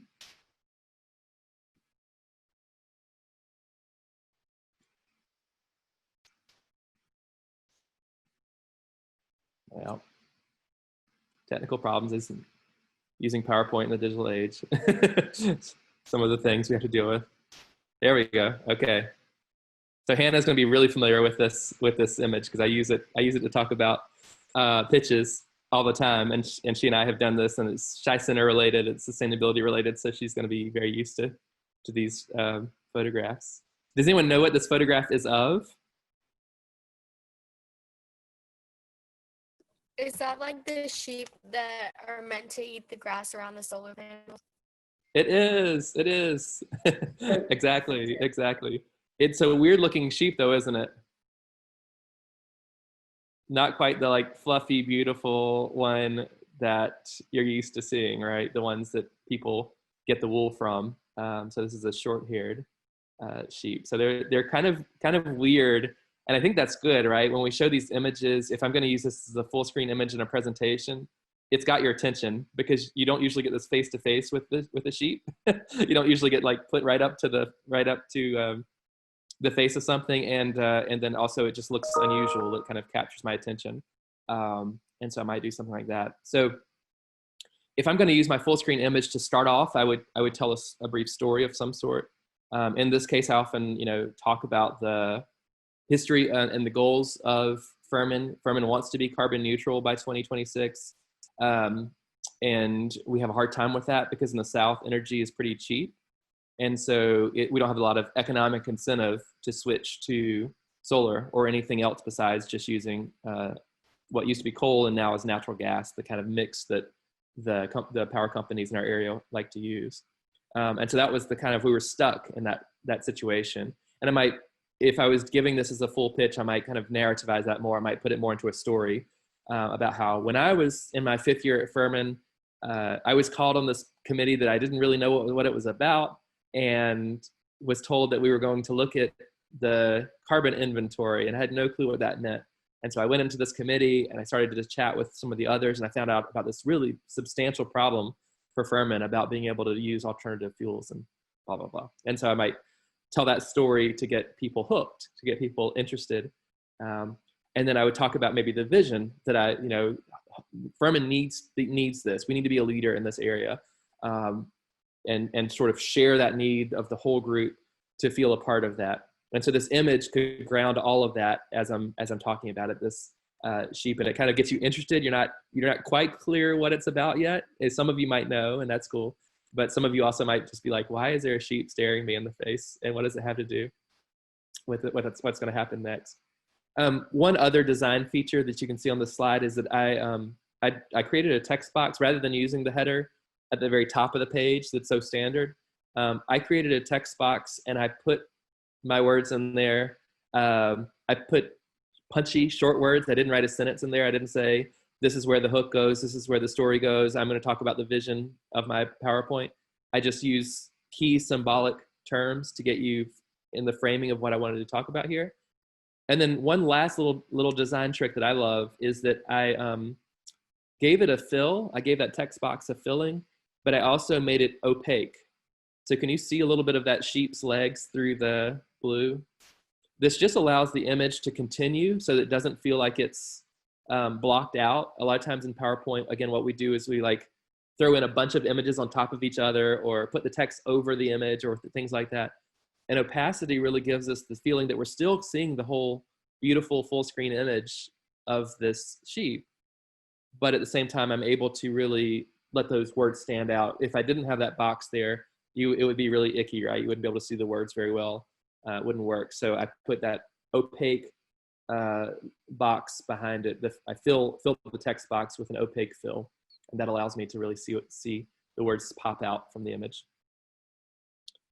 So by the way, I'm doing two things at once. I'm talking about the aesthetics of PowerPoint, but I'm also going to show you a pitch as we go through the different steps. You're going to have to do this. So again, take notes. The first thing to start with is the hook, the story, the pitch, the vision, excuse me, the sort of like grab them with what is the deep thing that is happening here, and grab them hopefully even with a personal story.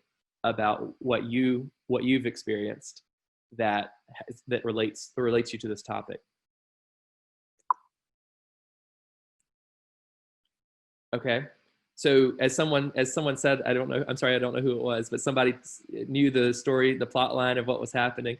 And they said, one of the problems with solar panels is you've got to constantly mow the grass around it, which is a big pain because the whole point was to try to use less carbon. And the first thing that a lawnmower does is emit a lot of carbon pollution, right? It's still a net gain, right? You're still getting more environmental good out of solar panels, even if you have to mow the grass around them.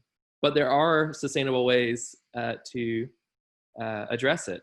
And we might go through things like a battery-powered lawnmower. Well, that battery is made of some nasty chemicals that aren't so good either. And then we might go through some others, and we might get to the point of saying, well, like rock, we could just put down some rocks and some concrete. Those are bad because you need to get water into the water table, right? So there's a lot of bad solutions. But we eventually get to the fact that this is really a problem, that we really do need to get the solar panels clear and can't let anything grow up in between them that's going to inhibit the sun. And in the case of Furman's location, we put it right beside the highway. So not only does it need to not bother the solar panels, it also has to look good because it's a symbol of our commitment to solar panels. And if it looks trashy, if it looks like it's in a forest of some sort and not really well cared for, people are going to think, oh, Furman, just let that go. That land looks so bad right by the road. It's so ugly. So that's the problem, is we have to do that. Again, notice what I did with the text here. Over the image, opaque fill on the text box. Gives you the whole full image effect, but still allows you to get some key terms, help the audience frame where you are in the conversation. And then lastly, notice that I'm on step 2. We got people hooked. We told them my story and how I relate to it. Now we've told them the problem. We've told them this is a significant issue. This overgrowth of weeds is really a problem for our campus. Then I might introduce the people who are working with me. And so in this case, we had courses that Furman evaluate and discuss some of these alternatives and the ways to handle this problem of grass filling out the solar panel array. And so this is Dr. Brandon Anderson in our Earth and Environmental Science department. And I can go through each of these people if I wanted, if it was my class. I might go through each of these people and talk about, the guy on the left was our planner. His job was X, Y, and Z. The woman to his right is so-and-so. Her job was to such and such and such, right? And I can go through each of them and talk about their contribution. And so notice again what we're doing aesthetically. This looks good. It's kind of an interesting angle of photograph. It's a beautiful full screen image of them in a greenhouse. And then I did the same thing again with that text box with some opacity to it. And then like I said, keep notes about what we're doing. Third thing you might want to talk about is the team that's going to help you with your ideas and your pitch. Okay, this is where I would go into using infographics, charts, images that convey a lot of information, because typically when we get to solutions, there's a lot to tell, right? We sort of have already an emotional connection. We've got people excited about working with the team, knowing there's a problem out there in the world, knowing there's going to be a solution on the horizon that has something to do with sheep. All that's there. But now I can use some infographics and charts to give them some data that helps advance the solution. So these are the ways that we advance the solution. And so in this case, I just use Furman's 4-year pathway. This is not necessarily relevant to the sheep problem, but I could make it that way. I could talk about how students along these 4-year pathways are supposed to come up with solutions to problems. So the first year, they're doing this, and then they get assigned with professors. Those professors attack the problem. And finally, we get to exploring and combating communities' problems with good solutions and so forth. Here's just another one that Furman has created. This is the 4-year pathway diagram. Again, I'm just showing you what good visuals look like. Someone in our design team spent a long time with this. It conveys a lot of information in a little bit of space, because notice there's the color palettes helping people see the different modes of learning and types of experience that we want to offer each year. It has a starting point, that first year starting point, and then loops you around and sends you off into meaningful careers. So a lot of good stuff happening here in terms of informative graphics.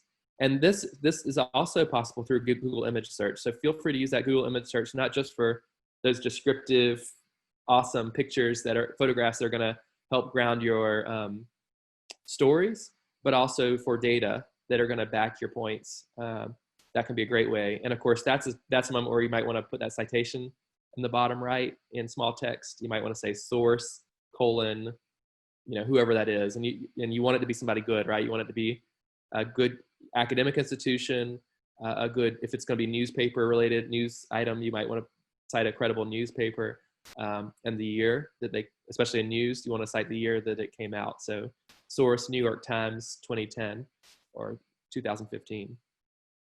So be sure to do that as well.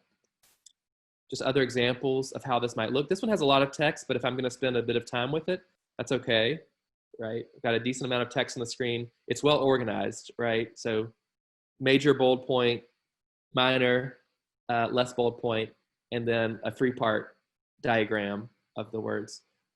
So if you're ever going to use words in a PowerPoint, always be thinking about how you can make those words look aesthetically. Here's an example of one that I came up with. Had a lot of information I wanted to get out there about creating a lab on Furman's campus. But instead of me making it just a bullet point list in the big screen, I came up with this image that shows there's a movement to it, right? We're going left to right, and it's going to produce outcomes at the end. So something like that gives you a bit of a framing, a bit of action, even though it's just text, and helps the reader know where to go rather than kind of being confronted with a bunch of text. They've got this diagram to help them understand how to read. And of course, you're going to start on the left and go right, all that good stuff. So these are all examples of solution slides. So in your own work, you're thinking infographic, you're thinking, how are we going to get to the solution to the problem that was presented at the beginning of this presentation? And then lastly, I would always return to an image, return to something that's emotional. In speaking, we don't want to just end with, I have a bunch of facts, I have a bunch of facts, I have a bunch of facts, and I hope to have overwhelmed you today with facts. You instead want to, the whole reason that you're doing a live presentation of some sort is to connect with your audience. And so you typically want to leave a PowerPoint with a story, some emotional resonance of some sort. I'll give you the typical mistake in student PowerPoints. They put up a slide that says, "Thank you so much, I love you all. Any questions for me?" Text, right? And they know that that's a human need. You need to conclude, you need to wrap things up, you need to show people you've arrived at a point, but they just do it in the most unthought way, which is to say, "Thank you so much. Any questions?" At the end of their slide. And that's not really a great way. It doesn't show credibility, it doesn't show depth of the talk. It's sort of like, yeah, you showed me some words and then you said thanks and you said any questions. Again, what's happening there is your actual text. You should say thank you. You should ask if people have questions, but you don't need to put that on the PowerPoint. That's again that problem of the PowerPoint becoming the speech rather than the speech existing on its own and the PowerPoint being used for visual aids. So instead, I always advise my students, put up a full screen image that's going to be the emotional resonance image that's going to have people really relate to all the things that you presented that day. And so in this case, I would talk about how not only will we have, one sheep, we'll have a whole family of sheep that'll live together, love each other, just like the Furman community does under those solar panels that are going to help sustain Furman for a century to come. And so I can conclude with some nice come together moment like that helps the audience feel like this is the way to go. This is the direction that we need to go. And it shows a lot of the things that we were doing in the presentation about what what the team needs to kind of pull together, what the ecological solution is. And of course, it's a cute baby sheep in the middle that's looking us right in the face. So he's got our attention as well. So these are all good things to do. Aesthetically, same thing, right? The text with the opaque background to it. So now for breakout room time number 2. I'm going to ask you guys to do the same thing that I just did, but you're going to do it about your personal brand, and it's going to be hopefully a lot easier. And I'm really only going to ask you to do 2 steps. I'm going to ask you to find an image of somebody that you want to model yourself on for your personal brand. So this is typically maybe a celebrity that you think has done a great job, maybe a person more local to you in your hometown. The mayor of your hometown is like a family friend, and you want to be like him, or a city council member, maybe someone at your school, the high school principal, teacher, maybe somebody in the athletic world, mentor or coach on a team. Find an image of that person and talk about them as the model, and bring them in as the idea of the first image, the model, the vision for what you'd like to be one day. And then we're going to share those with the group. Let me just take you quickly through kind of what I was thinking. If you were to put together, all you're doing is what we call ideating. You're just coming up with the basic ideas for this. You don't have to actually, of course, come up with a great PowerPoint in the 5 minutes we're going to have left by the time we get to it. But I want you to ideate it. I want you to think about what would it look like if you did this. So if you talked about your personal brand and you presented this model, this person you want to live up to in that first image, hopefully a really inspirational photograph of them if you can find it. Them in action, them on the field, them teaching, them giving a lecture, giving an oratory to a large group, something like that. Let me take you through some of the other things you would want to think about here. You want to give a story about how they inspired you. You want to follow up that story with how you have worked on a path towards those goals, how you see yourself. Maybe let's go with the athletic one for a second, how on the field you've tried to give 100% just like that person did. You've tried to be a support for your team like that person did, and so forth. You might, in a second slide, you might talk about how you also, though, have still something to learn, want to show humility. And so you might talk about how in this photograph, something funny in your own life where you maybe stumbled and fell. This is you in a cast because you're so clumsy, you tripped over a ladder at your house. And this shows that you still have a way to go in getting there to the kind of personal brand and identity that you want. The team might be people who are mentors to you.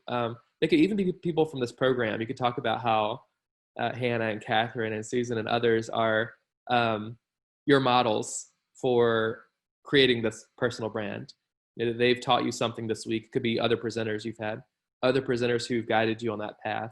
So again, ideating here, you think about, you maybe might write down, who are some of the people who are helping you figure out your personal brand and helping put that together with you. You might then put up a timeline. If you had the time here, if you were spending a few hours on this, you might come up with a graphic, a timeline of your own life trajectory so far. And then you can always do that dotted line effect of where you might go based on that. So once you graduate from high school, you'll be in a college. And once you're in college, you'll be doing this and that and the other. Put that on a timeline so people can get a lot of information, but do it in a visually sophisticated way. And then lastly, and this is one I'd also, encourage you to do just for fun today, is, you can ideate the rest. Just write it down on paper. Just come up with the ideas. You don't have to actually create the PowerPoint. But get that first image of a model, somebody that you want to aspire to be, and then put yourself in the same pose as that person for the last slide. Do a screenshot here with your computer of yourself modeling that activity. Maybe if it's oratory, it's that. If it's on the field, get yourself in like the position on the football field, squared off on the line, and show yourself sort of trying to live up to that model. And you can make it kind of a fun ending to your presentation. So like I said today, I think for what time we have, I'm just going to say in groups, this is only groups of 2. And you're just going to, for a second, and I think we'll let the leaders tell you how to kind of ungroup, because I'm going to be gone probably at that point. You guys need to move on with your day. But you can group up. You can have just a moment to get that image of somebody you want to aspire to be, and that image of you acting it out for the other person. Share that with your teammate, the breakout room teammate, and then probably come back together and regroup. And again, I'll let them tell you what the next step is beyond that. But that's me. That's what I had to tell you guys about in terms of PowerPoint. I hope it was helpful. And I hope when you think about PowerPoint, you really do think about it as a visual aid in the ways that I explained, rather than a speech organizer. You can always use it for that behind the scenes. I sometimes do. I just type in all the things I want to say into a PowerPoint, but I just never show that to the world. That's my little tool, and it's not what I'm going to show other people. So use PowerPoint as that visual aid, as that medium for the world. So like I said, Brandon Abnett at Furman.edu. If you have any follow-up or any questions, feel free to shoot them to me there. Awesome. Thank you, Dr. Navinet. We are at 11:50. We could put them in groups of 2 for like 2 or 3 minutes and then come back and we'll debrief for the rest of the session today. All right, so we'll do groups, just 2 to 3 minutes, okay? Thank you so much, Brandon. That was like, I'm challenged. I need to go redo some PowerPoints. It's so easy to fall into the other routine of PowerPoint. Yeah, I know, especially when you wait till the last minute, right? Yeah. So, yeah. Not that anybody ever does that. No, no, never. Well, and that presentation is really meant for people who are doing pitches. I know you guys are with the Innovation Hour, Innovation and Entrepreneurship Center, and Catherine leading this and stuff. I'm thinking about that mode of presentation. But there's plenty of opportunities where you're just teaching and you just need to cover content. It doesn't have to be operational, but I think for us in the Institute for the Advancement of Community Health, it's so much more impactful to use some of these images to really convey social determinants of health, and that we're really looking at other aspects of health, and make our presentations, whether it's to students in the master's program or some of our undergrads or internships, or we're talking to potential donors or partners. I think we can be a lot more creative and get the message a little bit more clearly than we have been doing. So I'm going to challenge our whole group. They don't know it yet, but I'm going to. If you ever need them to read something, I think I shared it with the group, but Edward Tufte is the one that has like the major work on this topic. Okay. Killer PowerPoint. It's about the fact that he starts with the story of the Challenger disaster that people mentioned the fact that the tiles on the bottom were not well made, but it was in a PowerPoint that was like 3 hours long. And so this thing that should have been really the primary big important thing and should have had some big oratory to it, like, if we don't fix this, we're not sending that spaceship up. This is the big thing. If that had been presented that way, it would have caught on and changed what they did. But instead, it was slide 43 of a deck of like 70 slides. And, everyone just sort of sat back, well, yeah, it's one of those problems, I guess. And no one actually kind of took it up as an action step. And so it ended up costing, of course, billions of dollars in lives, and all the rest. So that's a really good, it's really good to put it in that light, because then people, like I said, when it's last minute, you're just throwing together something. You might have some thoughts and be like, I can't do that. I can't risk this. I can't let something that important. This is my one shot. This is my one shot to talk to this group of people. I want to be sure that the message they walk away with is the one that I want them to hear. Yeah. But thank you. Yeah. So Megan, you're leaving for grad school, but everybody else in ICH is Megan, I'm sorry, I forgot to mention you you were clearly a model. I meant to mention you as Oh no, you're good. I'm sure they're modeling themselves after me. 100%. There we go. Part of the team. Can I pop in too? Did all of these students end up in a room? Did you guys go to a room for a second, or? I wouldn't. There was no one there for like 2 minutes. Yeah, there is no one there in mine. Oh, it's okay. Gotcha. Okay. There are supposed to be 2 folks in each room, but that's okay. There was like ones that didn't. So. Okay. Do you want us to? I can bring them all back now. Yeah, let's go ahead and bring them back. Yeah, let's go ahead and do that. We'll debrief for the day. Do you guys want me to stick around for the debrief or sign out? I think we're good. It's up to you. Okay. I'll put it on mute and I'll listen in. And if you call my name, I'll come back in. How about that? Okay. That's good.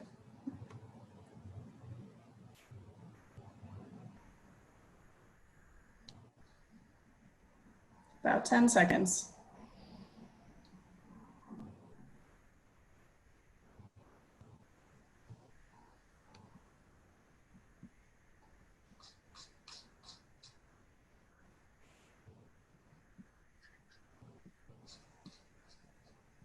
All right, we should all be back now.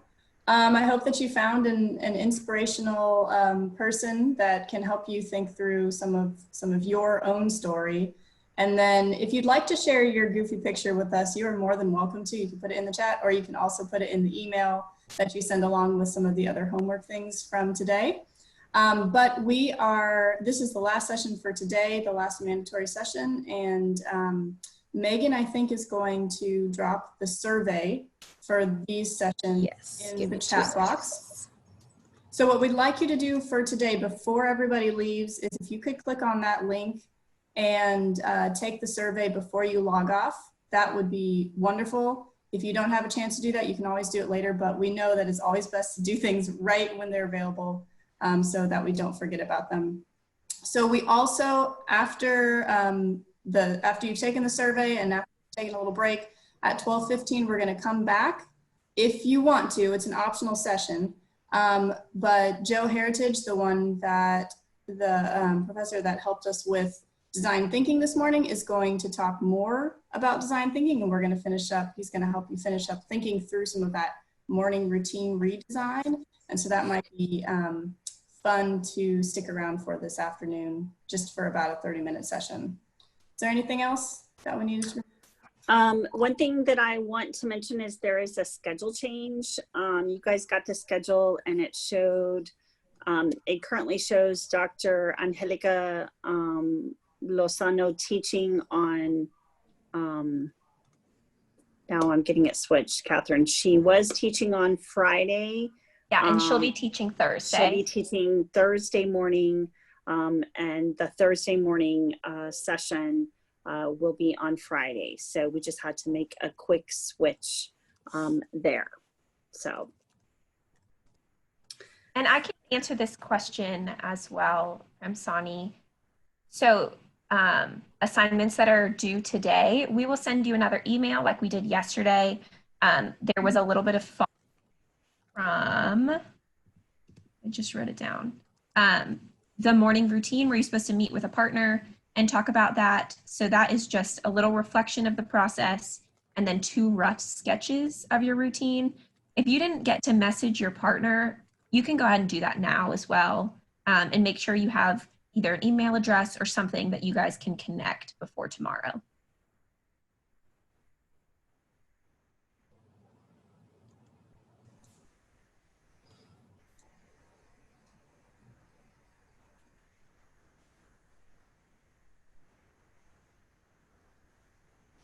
Okay, and then if everybody wants to take a break and come back at 12:15 for the optional session, or I know many of you have other activities and things that you're doing and you have to leave us, but it's been a great third day and we look forward to seeing you tomorrow, if not in about 15 minutes. So take a walk, grab some lunch, whatever you need.